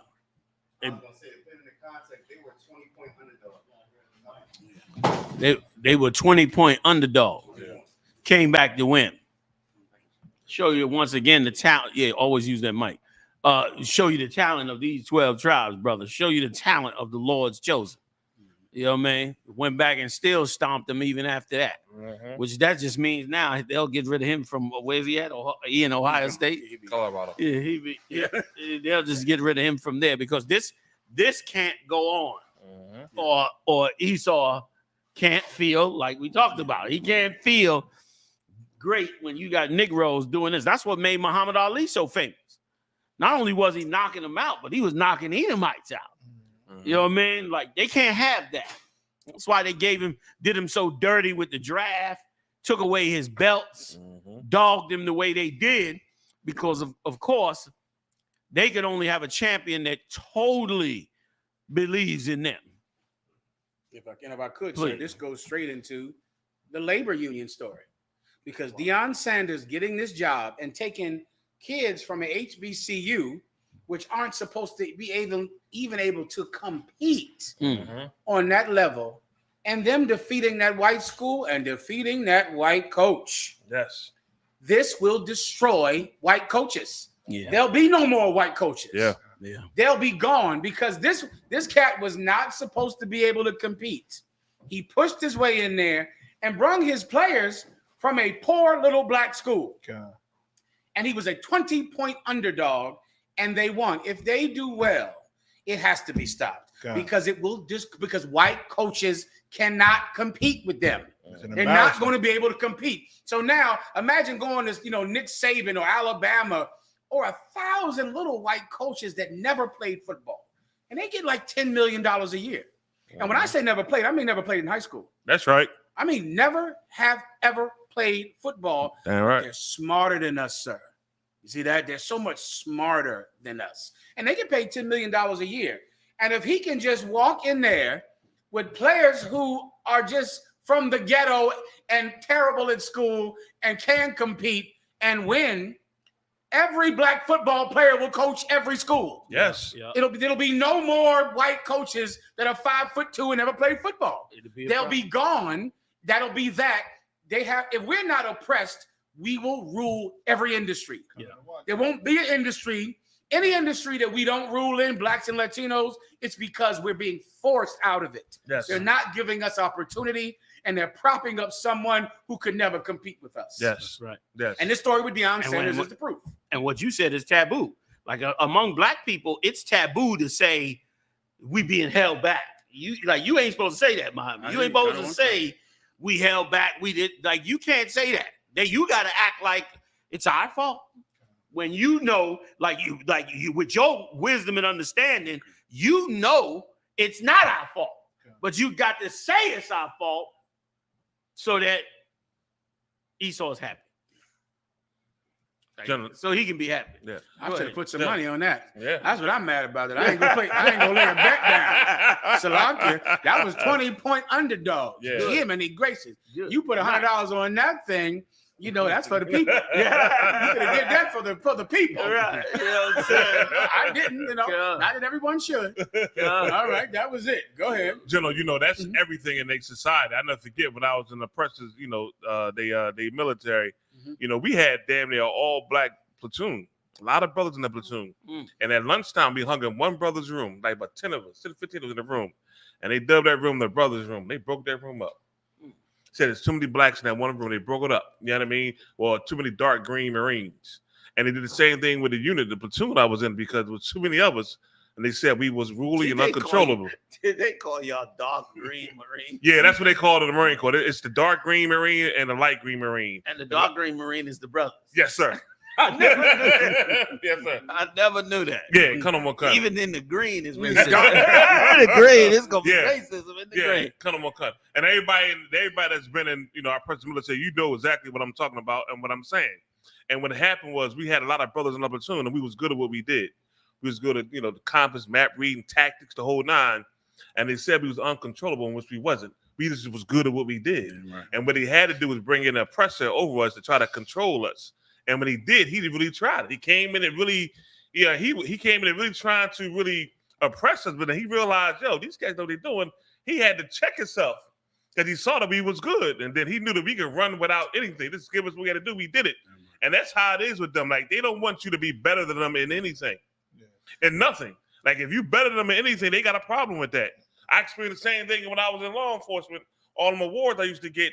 And I'll never forget this. And I said this before, and I'm going to say it again. That when I was getting these awards, my mother-in-law, after I got all these awards, I think I got like 10 awards one time. They said, you just stay right here. They kept giving me awards, they were clapping and cheering, right? She said, boy, come here. I said, what's up, Ma? She said, you better watch yourself. I said, what's wrong? She said, you sat up there and got them awards, but all them oppressors that's with you in uniform, none of them clapped for you, boy. They gave you a Lord, they wanted to kill you. Damn. And I said, Mama, I already know. She said, you better watch yourself on these streets out here. I said, I understand, Ma. And which is what the reality was. Like, you can't be better than them in nothing. They can't take it. They cannot take it. Listen, they gave me the beat up car. I had to destroy the car. I had all the things that would say that you can't succeed in what you're doing. But now I know that the Lord was with me while I was doing what I was doing. You know what I mean? Like, they can't take that you're better than them in nothing. They know if they leave black and brown people alone, we'll show the world we're better than them. So they understand they absolutely cannot leave you alone. So they'll lie. Oh, they too rowdy just to put somebody over you to control you. You know what I'm saying? They'll rape your daughters. Look, your 16-year-old kids is 20 miles away. Do you want that? They create lies so they could oppress you because they know they cannot leave you alone. That's what the story's about. You died. Go ahead. So true. No, go ahead. If I may, sir, to back up what you're saying, I remember when he first went to Jackson State and he started taking a lot of those recruits from Nick Saban. Nick Saban was one of those coaches that was adamant on him, you know what I mean, getting those high-class recruiting classes.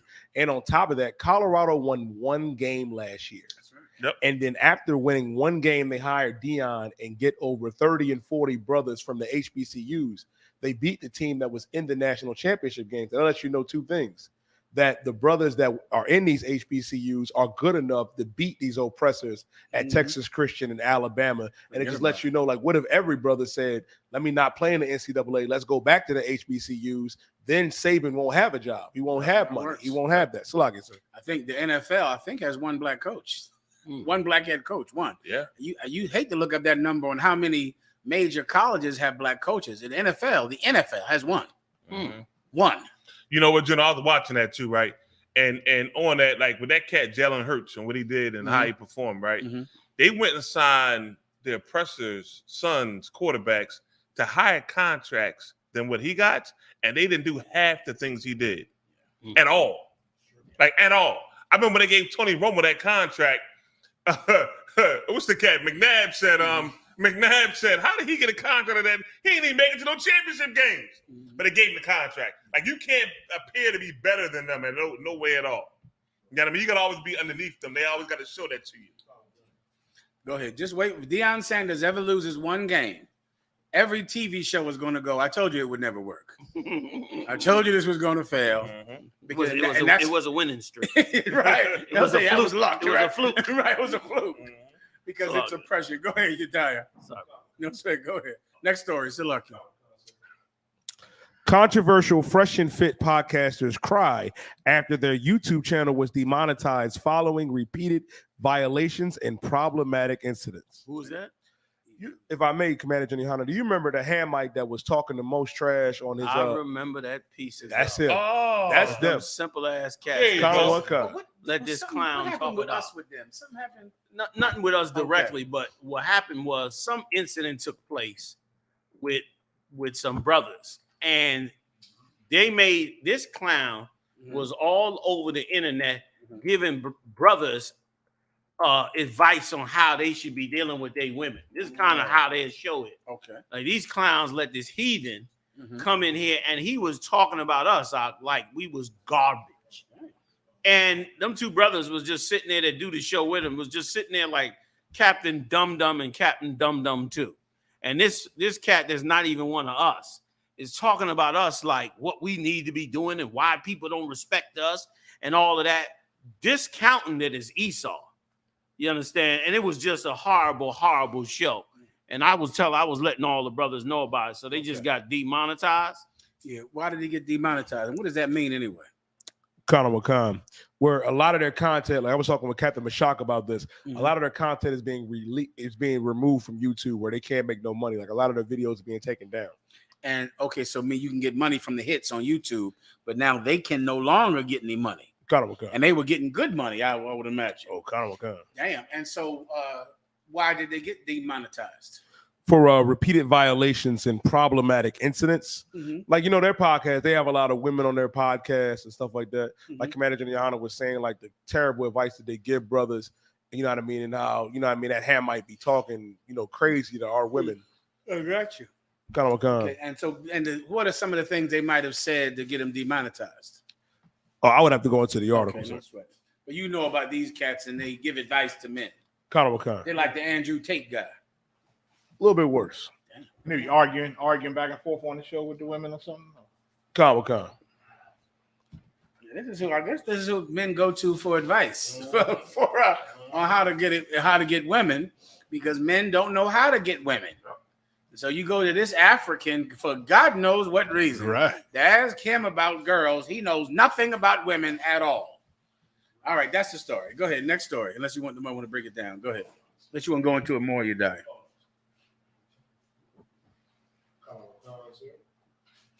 For the record, the only people that know about women is ISUPK.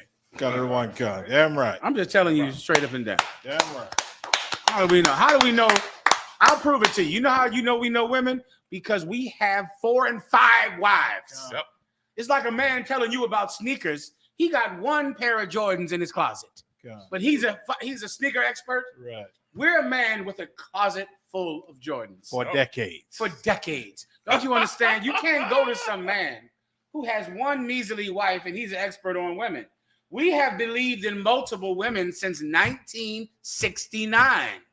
And our women only have sex with us, and we have sex with more women.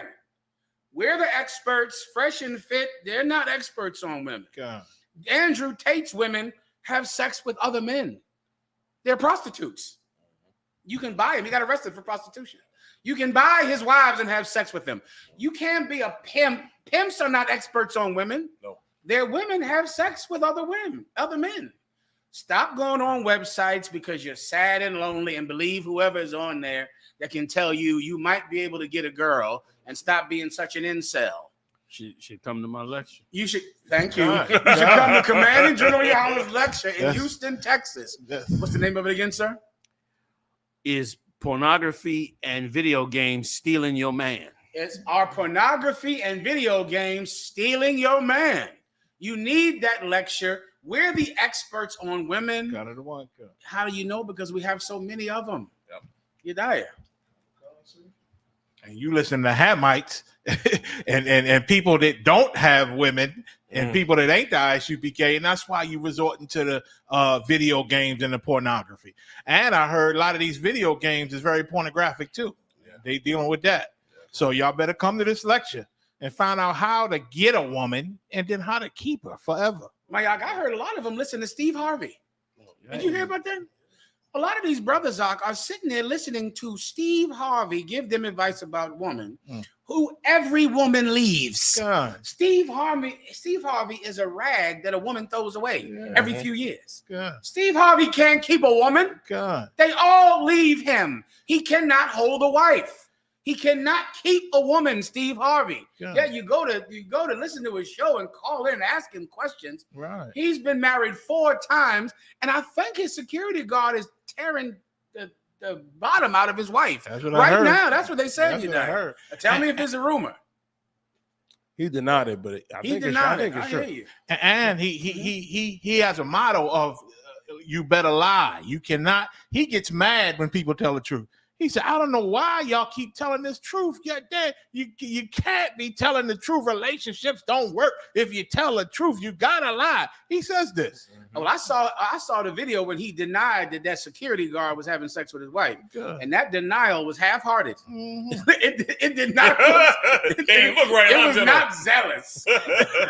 Right? It did not look sincere. He said something like, "I'm all right. We okay. Mind your business out there." I don't know. I ain't heard no denial yet. I heard that we good. Y'all doing too much. We good.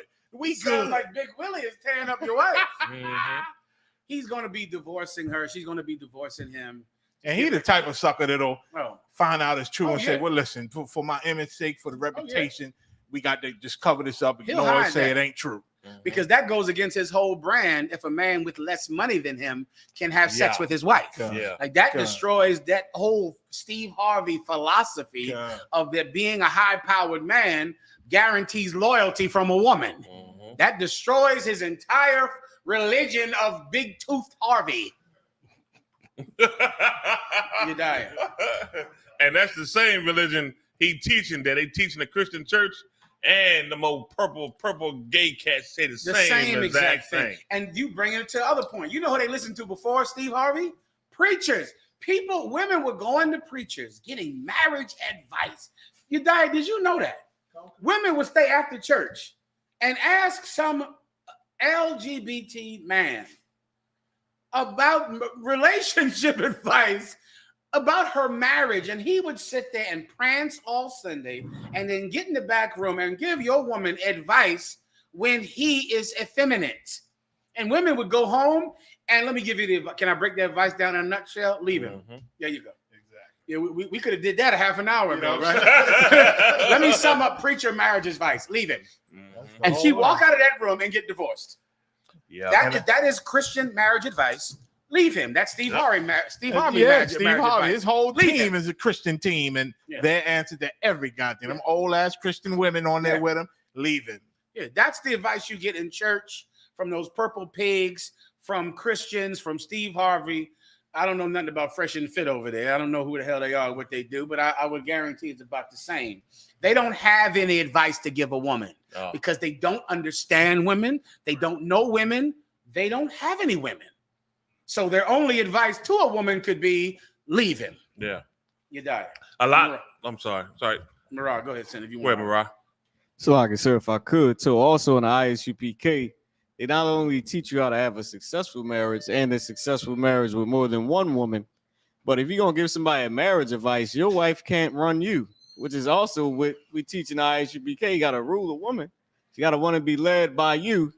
You listening to men that come home at 5 o'clock in the afternoon every day and kiss their wife, who probably at 3 in the afternoon was with the other man. With Big Will, Steve Harvey's bodyguard. That's who they with.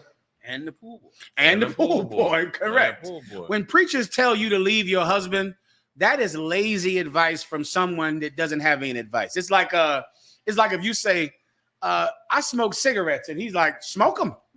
Right? I shoot heroin. What's your advice? Shoot more heroin. Yeah. When you're lazy and you don't want to have discipline, advice is always just keep doing whatever you want to do. Yeah. Whatever you do, keep on doing it, because then you have a bunch of satisfied customers leaving out your office. They walked in there for advice. What'd you say? Girl, you're right and he's wrong. Leave him. Thank you, Bishop. And they leave out of that office happy and satisfied. Then they leave their husband and they get another man.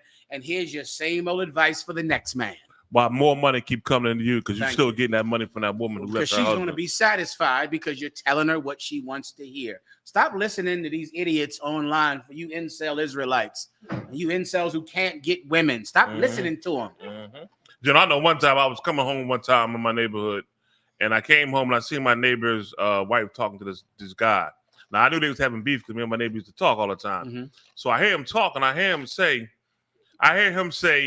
she talking about the problem. So I started parking a little bit slow, had my window down, and they talking. And I heard him say, well, sister, if you ain't getting along and he don't want to come to church, y'all unequally will. You can go ahead and just leave him. You ain't got to do all that. You can go ahead and just leave him, right? And I'm listening to him. So I got out of my car and I slammed my door. Wow! They looked. I looked at him. I said, I'm going to do something. I was going to say something. He looked at me. She looked at me. I looked at him. And come to find out, right after that, she started having sex with the neighbor across the street. While he was driving trucks, going across country, she was having sex with the boy across the street. And me and the guy was talking, and he caught on to it. So he faked the load, came home and caught him in the crib. Oh. And he said he was going to kill a cat. And he thought about it. He said, you know what? It ain't worth my life. He walked out. You know what I mean? They ended up breaking up. But just to go to show that this be them preachers' fault. You know what I mean? Y'all love that Christian church, these fake Israelites that teach you that if your man ain't, y'all unequally yoked. And guess what? Fake Israelite groups teach the same doctrine that if you're not equally yoked with your husband, you can leave him. But it's a lie. And they are causing the problems amongst Black, Hispanic, Native Indians households. Give him a hand. That very satanic phrase, God wants you to be happy. Oh, that's the evil phrase. Because now, whenever you're not happy, you can go up that body count. Yeah, you know what I'm saying? And tell you're happy to this morning, this afternoon, you're not. Then at nighttime, you're happy again. So you've been through 3 men in the same day. Because of happiness. Let me tell you, here's the kingdom of heaven. The kingdom of heaven is coming soon. And soon we're going to demonetize these preachers. Damn right. We're going to demonetize them. Yeah, right. We're going to demonetize these purple pigs, these bishops, these reverends, because they give terrible advice to women too. They give horrible, and they what they do to they ruin their self-esteem. Yeah. These Christian women are going to church and their self-esteem is getting ruined. I totally forgot that. Back in the 90s, that unevenly yoked advice was coming out the walls. It was like something that everyone said. Are you unevenly yoked? Then you have to leave him because you and your husband are unevenly yoked. More lazy advice, more platitudes. They just tell everyone because they don't want to lose membership. Yeah, they should be demonetized along with Fresh and Fit. Whatever they were doing wrong, being mean to women. These Christians are terrible to women. Yeah. Horrible to women. They give terrible advice and they break up families. And Jenna, listen, I was talking to a sister last Sunday, and she was telling me, she said, "Wow, I'm rough right now because she said I'm getting old, right? I'm getting older." She said she remember back in the day when she used to go to the club on Saturday night and be able to wake up and go right to church. Right. Now she can't do it. She got to have a cup of coffee or 2 cups of coffee before she get up and go to church. And I was sitting there going like, this is crazy. You hear me? Like she reminiscing of the days she went out to the club. She hauled out of both door legs, and then on Sunday go to church, and now she's gonna worship the Lord. And reminiscing, she can't do it like how she used to do it. I said, "Good God, what the hell going on here?" Hip giving out right now. Go ahead, you dying. Because, sir. Oprah faces accusations of hiring firefighters to protect her massive estate during Maui wildfire after requesting donations for displaced victims who lost their homes. So I don't know if you saw this. I saw it. We in the last days. People are finally coming against Oprah. Yes, things are it's giving me a little hope. There was a time when no one would dare say a bad word about Oprah Winfrey. That was Aunt Jemima. It was like she was perfect. Yeah. Whatever she did, it was done in perfection. Yeah. Because she did it. Steve Harvey, rappers, all them said, "Well, I ain't gonna speak against Oprah." They'll say, And if I could, the only part Go ahead. The only part that just breaks my heart is that the people coming against her are heathens. Yeah. That's the only part. Like, if we could learn from that, because, brother, they dragged her on social media something amazing. Y'all saw it? Brother, they dogging her on social media, you know, but them heathens are doing it. They're like, what about your man? And they said your wealth and your friend's wealth, they could fix this whole island overnight. And it'd be skin off your teeth. I mean, they dragging her. And one girl said, she popped on, and as soon as it came on, she stopped and said, wait a minute. Are you telling me that some of the richest people in the world are begging us to help the people in Maui, and they live over there? Listen, they've been dragging the hell out of her, and so rightfully so. Rightfully so, because of course, after they burn up the whole daggone place, she gets to get more land. Oh yeah. You know, more like, you know, more of her cash. And they said that this just somehow, this area is being designed to become a smart city right next to where her mansion is. So she's going to have her mansion and a whole smart city. They're getting medieval. It's like she's going to be like a medieval knight, where she's going to have one of them 15-minute smart cities, and she's going to be the queen sitting on her throne.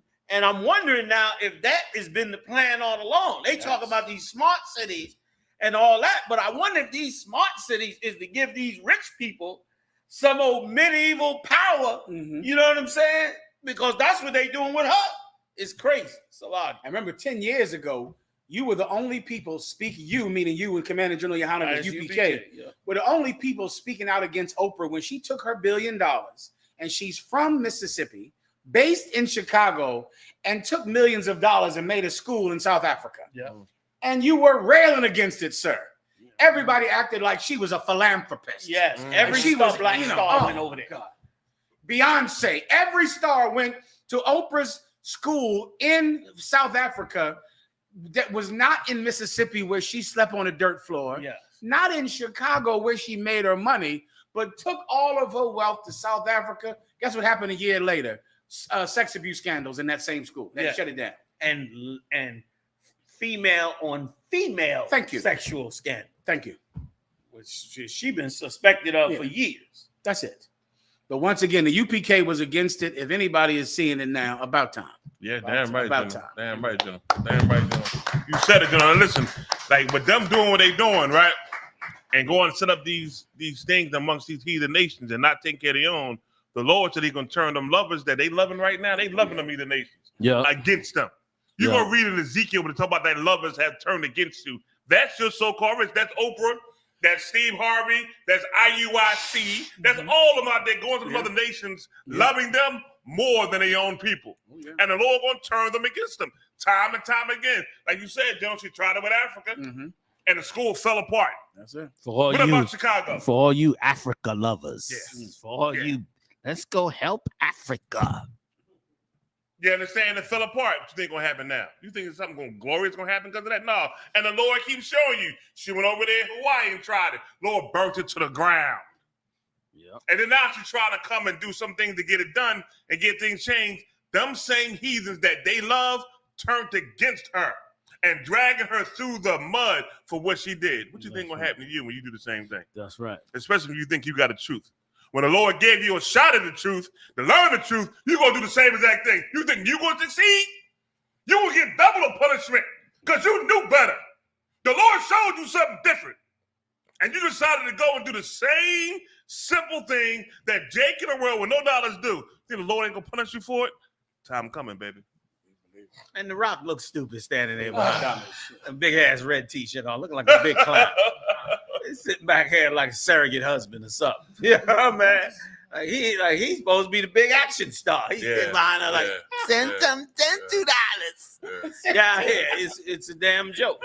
And those of you that was so back to Africa, all you old Africa. Eritrea is fighting right now in the capital. So they shooting in the capital of Eritrea right now. The government is on the verge of being toppled brother, I didn't know these half the nations I didn't know they had a nation called Goban. Me either. Goban being overthrown right now. Some old little tiny nation in west of nowhere, and they fully at war right now. Their government have been overthrown. There's another one down there that's about to open. Half of Africa is trying to come together. It is the greatest time on the history of this planet to be in this truth and to know and understand this. Do not take it for granted how educated the Lord made you in the scriptures about the times you live in it. There are people out there, brother, tons of people out there that are so distressed because they don't know what the future is. They don't understand what they should be doing, what they shouldn't be doing. They conflicted with their morals compared to the things that Esau is pouring on them. They feel, especially if they're Black or Latino, West Indian, Native American, they feel very unsure about what direction they should go in right now. The economy is squeezing them. Everybody's under the gun. Rents are high as they could be. Interest rates through the roof. You understand? Crime breaking out all over the cities. Immigrants trying to get up inside it. New drugs hitting the streets. All kinds of new laws and new things to lock us into cities. The Edomites done already lost it. I mean, all you got to do is turn on Alex Jones. He's going absolute bonkers out there in Austin right now. He looks like his head is about to pop off like the Mr. Potato Head any second. He is so freaked out, and so are these Edomites as well. They are well freaked out. And so don't take for granted that the Most High, nobody else did this for us. No other religion gave us the roadmap to what was happening right now. Brother, when I heard that France is requesting to join BRICS and leave the West and go to the East, I said, well, what's BRICS? So BRICS is, for those that may not know, BRICS stands for the Russian, Russia's mainly leading it. But of course, you got India. Give me the breakdown. B is for the what? Yeah, it started with like 4 or 5 countries, and the BRICS stand for those countries. Okay. All right. The R, I believe, is for Russia. C is for China. I is for India. I'm not sure what the BRICS is. It might be Belarus. I'm looking at Brazil, Russia, India, China, and South Africa. Say it again, General. Brazil, Russia, India, China, and South Africa. Now, here's the part that's scaring the U.S., which the U.S. is very good. This is how you know a real politician's in the White House.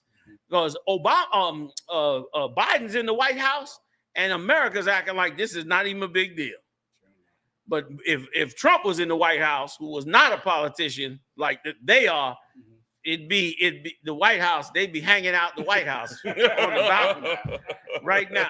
But anyway, my point being, these 5 countries came together against the West to create their own currency backed by gold. And 41 countries applying to join. And most of them African countries. Like, they want that wealth back and want to cut that West off and cut their pipeline off and come up against them and bring a balance to the system. The United States will have to go to war if it goes there. And so with that in the mix, all the African countries are overthrowing their Western leaders. Listen, if you are a Western leader in an African country that has been pillaging those people and leaving them on dirt floors while making Europe rich, you better call the jet. Don't wait, don't wait till you see them old big Hamite feet running up to the Capitol on them dirt roads. Don't wait. Go get on that helicopter and get the hell up out of there now. Because by the time them big African feet get there, you in a jam. They're going to stomp up in that Capitol, brother, in the mansions. Because that's what's been going on for decades. And now they're coming up against it. And the Lord is allowing them so far, is allowing them to do it. And nobody's really ready to jump on them because they don't want to confront Russia and China at the same time, which is going to, destabilize the whole thing more. But the Most High and already laid the script out to us. We already knew France was going. We knew Russia was going to flip. Yep. We knew China was going to join Russia. Yep. We still waiting on a few more steps. We knew Iran was going to join them. I'm waiting to see Saudi. My eyes on Saudi Arabia. I got my eye locked in on Saudi Arabia. You hear Saudi Arabia in the news, call me immediately. You understand? Keep an eye on them because they gonna bounce. And have you heard about what's going on in Israel? Is anybody? Yeah, go ahead, Doc. There was some riots and some riots going on with Africans. Yeah, the Eritreans, whose government is at war right now and about to be overthrown. The Eritreans that live in Israel, they got a big Eritrean group over there that they believe are Israelites. And that group is over there rioting because, one, they don't want to have to go back to Eritrea now that they get ready to possibly topple that country. And also because of the racism this so-called Jew has been perpetrating on them. They thought all that time when they needed help that the so-called Jew loved them and imported them, the Ethiopians. Remember all of them they was bringing over there like they was their people. And now they deporting a bunch of them, and here's what else they do. They taking the Arabs' land and they not giving them like if you were one of those black Israelites or black Israelis, as they call them, you can't go move in them new settlement areas now. They ain't giving that to you. You got to stay up in the city because they got you set to be laborers. And so the whole damn country is in a turmoil. They fighting one another. And on top of that, they supposedly killed 2 imams, blew 2 imams away. So those 2 imams got blown away. And now the Arabs are in a big stir as well. So it's a complete mess going on over there, which is right. It's right that it happens. It's right that it happens because the Lord said that he would perform. And those prophecies are coming to pass, and they're coming to pass quick and right. And the world is going to descend in hell. That's why they hurry. Go ahead, you was going to say something, General? If I could touch on the BRICS also, they say BRICS is also set to invite Argentina, Egypt, Ethiopia, Iran, and Saudi Arabia, and the United Arab Emirates to become part of them. You know what I'm saying? So that's a hardcore alliance. Somebody typed in the chat room that Saudi Arabia is just joined the BRICS. They may have joined it or they're about to join it. And here's why they want to join it, because they don't want to be cut out of the wealth from one half of the world. They said between Russia, China, and India, and those 5 BRICS countries, they have more than 50% of the population of the world, not including the other 41. So America will become a small place. Europe, period, and America will become small compared to them. Because Russia is huge. You got Mongolia and all that up there. Then you got China, which they got 1 billion. India got 1 billion. That's 2 billion right there. That's 2 out of the 7 billion, 5 billion? So India and China got 2 off the clock right there. That leaves you down to 5 on the 7.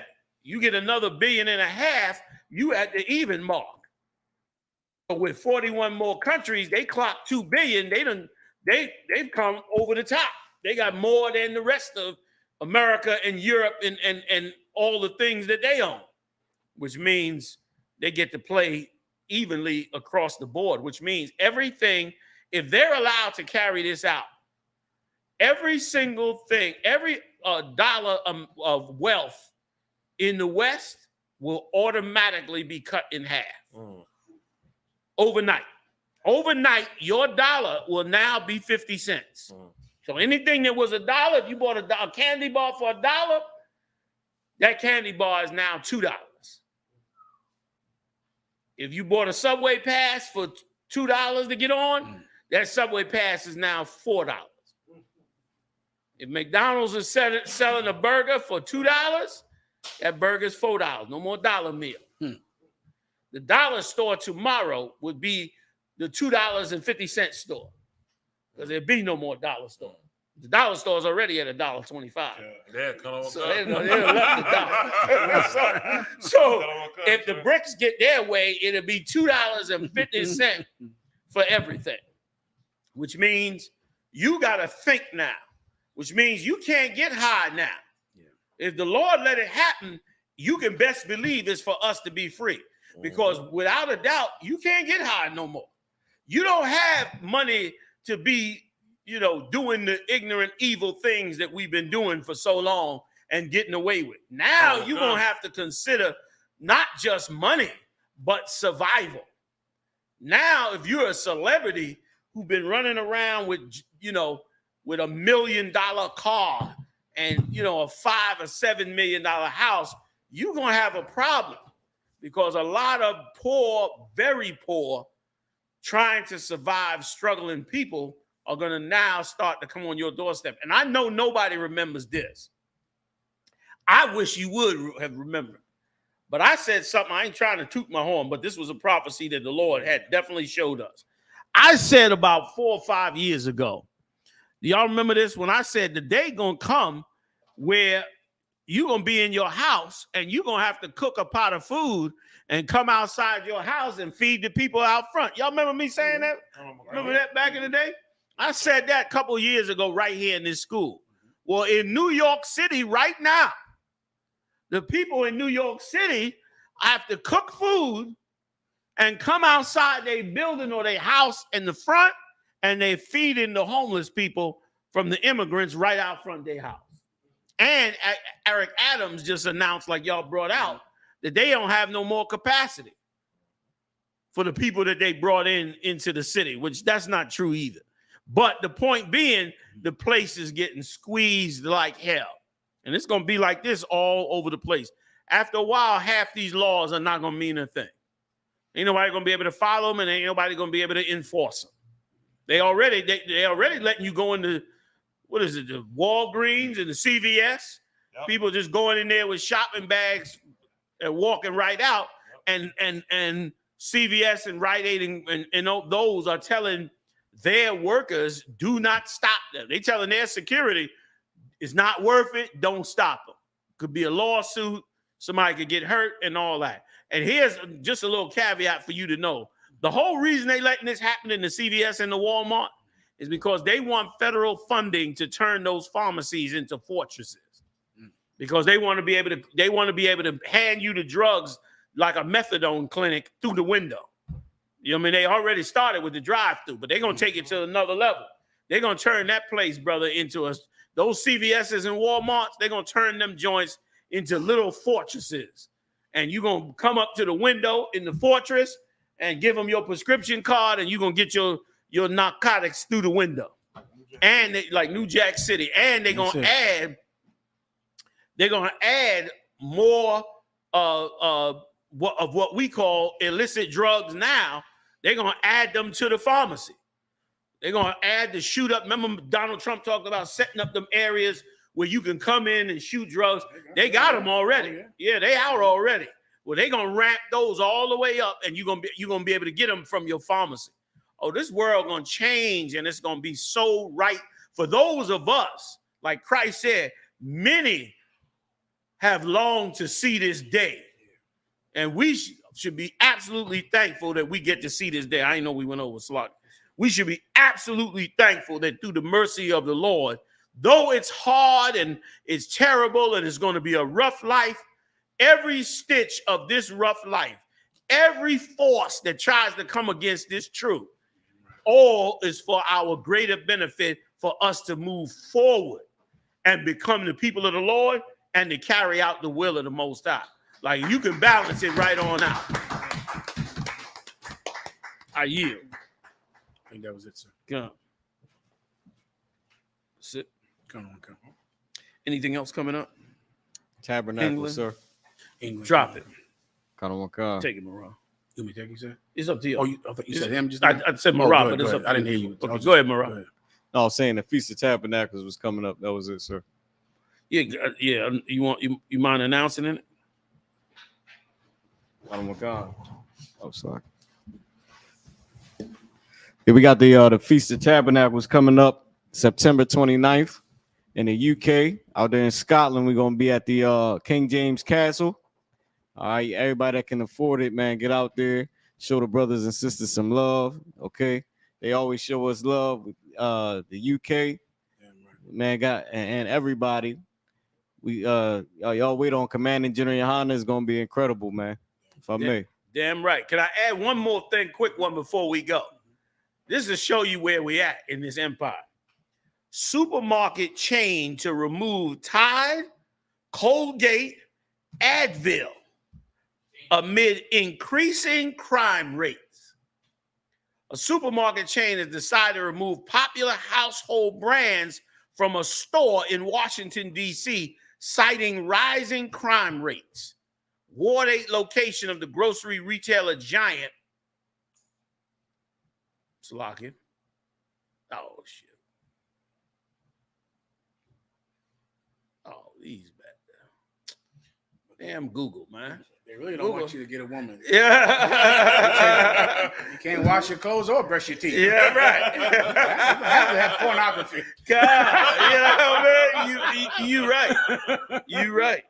And listen, and that's where a lot of the goods and services are gonna come from in a minute. Yeah. In a minute, it's gonna come from your rib or grandmother is gonna buy her items right off of some cat that come up the street in the shopping cart. There you go.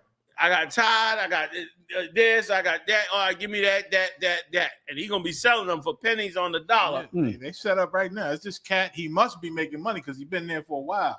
He just next to his van and always got Tide, lotion, soaps, and all them different little household items. Right.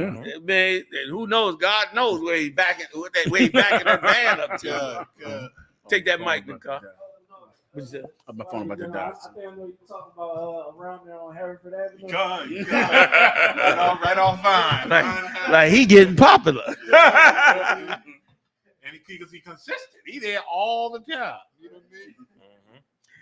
Hey, I want to thank the heavy hitters for coming in with me. General Mahyman, General Maka'ala, General Hazayan. I want to give a big shout out to the generals down DC, all the captains, man, the mighty officers and troopers that hold down this ISUPK. You will prevail. Everybody stay strong up in it, man. I'll see y'all every Monday night. Join us live. We do it every Monday night. ISUPK.com. You can't beat it, y'all. Shalom. Yeah. Commanding General Yohana will be doing the opening of the Feast of Tabernacles in King James Castle. Finally, the truth about King James, a black man who helped to preserve and safeguard the Bible. Live September 29th, 2023. Commanding General Yohana live at King James Castle in Scotland. Come on down and support the ISUPK UK. Lift a glass, come and join the brotherhood and drink with the ancient as we celebrate and keep the Feast of Tabernacles for our King Yahushua in King James Castle. Bringing his crew of heavy hitters. Commanding General Yohana will put 12 chill General Mahyman scripture breakdown class up against anyone, against any biblical scholar, untested, unchallenged, ISUPK undefeated. Leviticus chapter 23, the Feast of Tabernacles in a black man's castle, hosted in Scotland, the United Kingdom, UK. Commanding General Yohana will be doing the opening of the Feast of Tabernacles in King James Castle, Thursday, September 28th, Scripture Breakdown class. Friday, September 29th, there will be a King James Castle tour, also a Johnny Walker Distillery tour, and Friday night, the opening of the Feast of Tabernacles. Saturday, September 30th, we will have camp on the streets of England.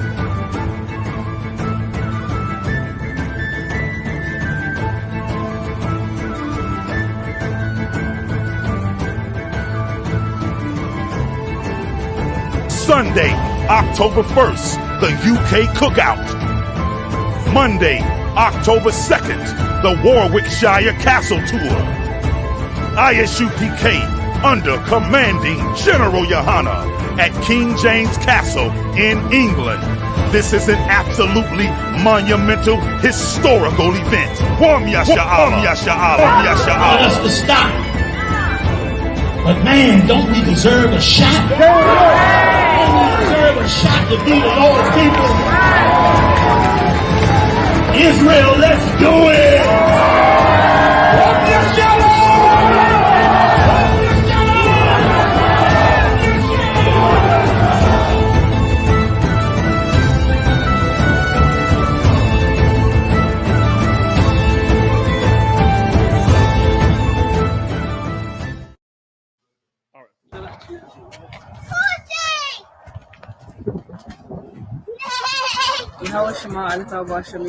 My name is Tazanawa Bananian from the ISUPK UK camp under commanding General Yohana. This is Ahaba Banyamin of the ISUPK UK under commanding General Yohana. The ISUPK will be hosting the Feast of Tabernacles starting from Thursday the 28th of September. We're inviting all Blacks, Hispanics, and Native Indians to come. We also look forward to you joining us at Scripture Breakdown, camp, and London and Birmingham nightlife.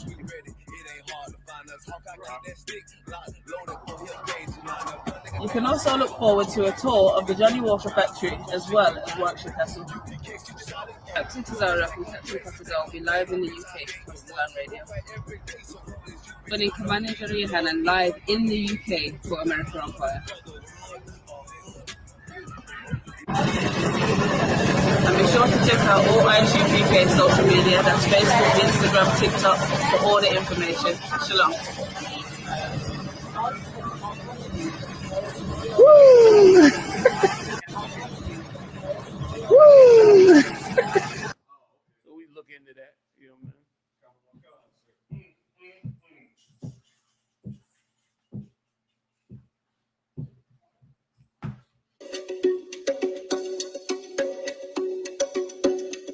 Hello mate, a Spaniard Monday, now your place when the cause I win the chase, get straight to the place from a day. Hey, Shalom Israel, it's Captain Mashak, right here from DC.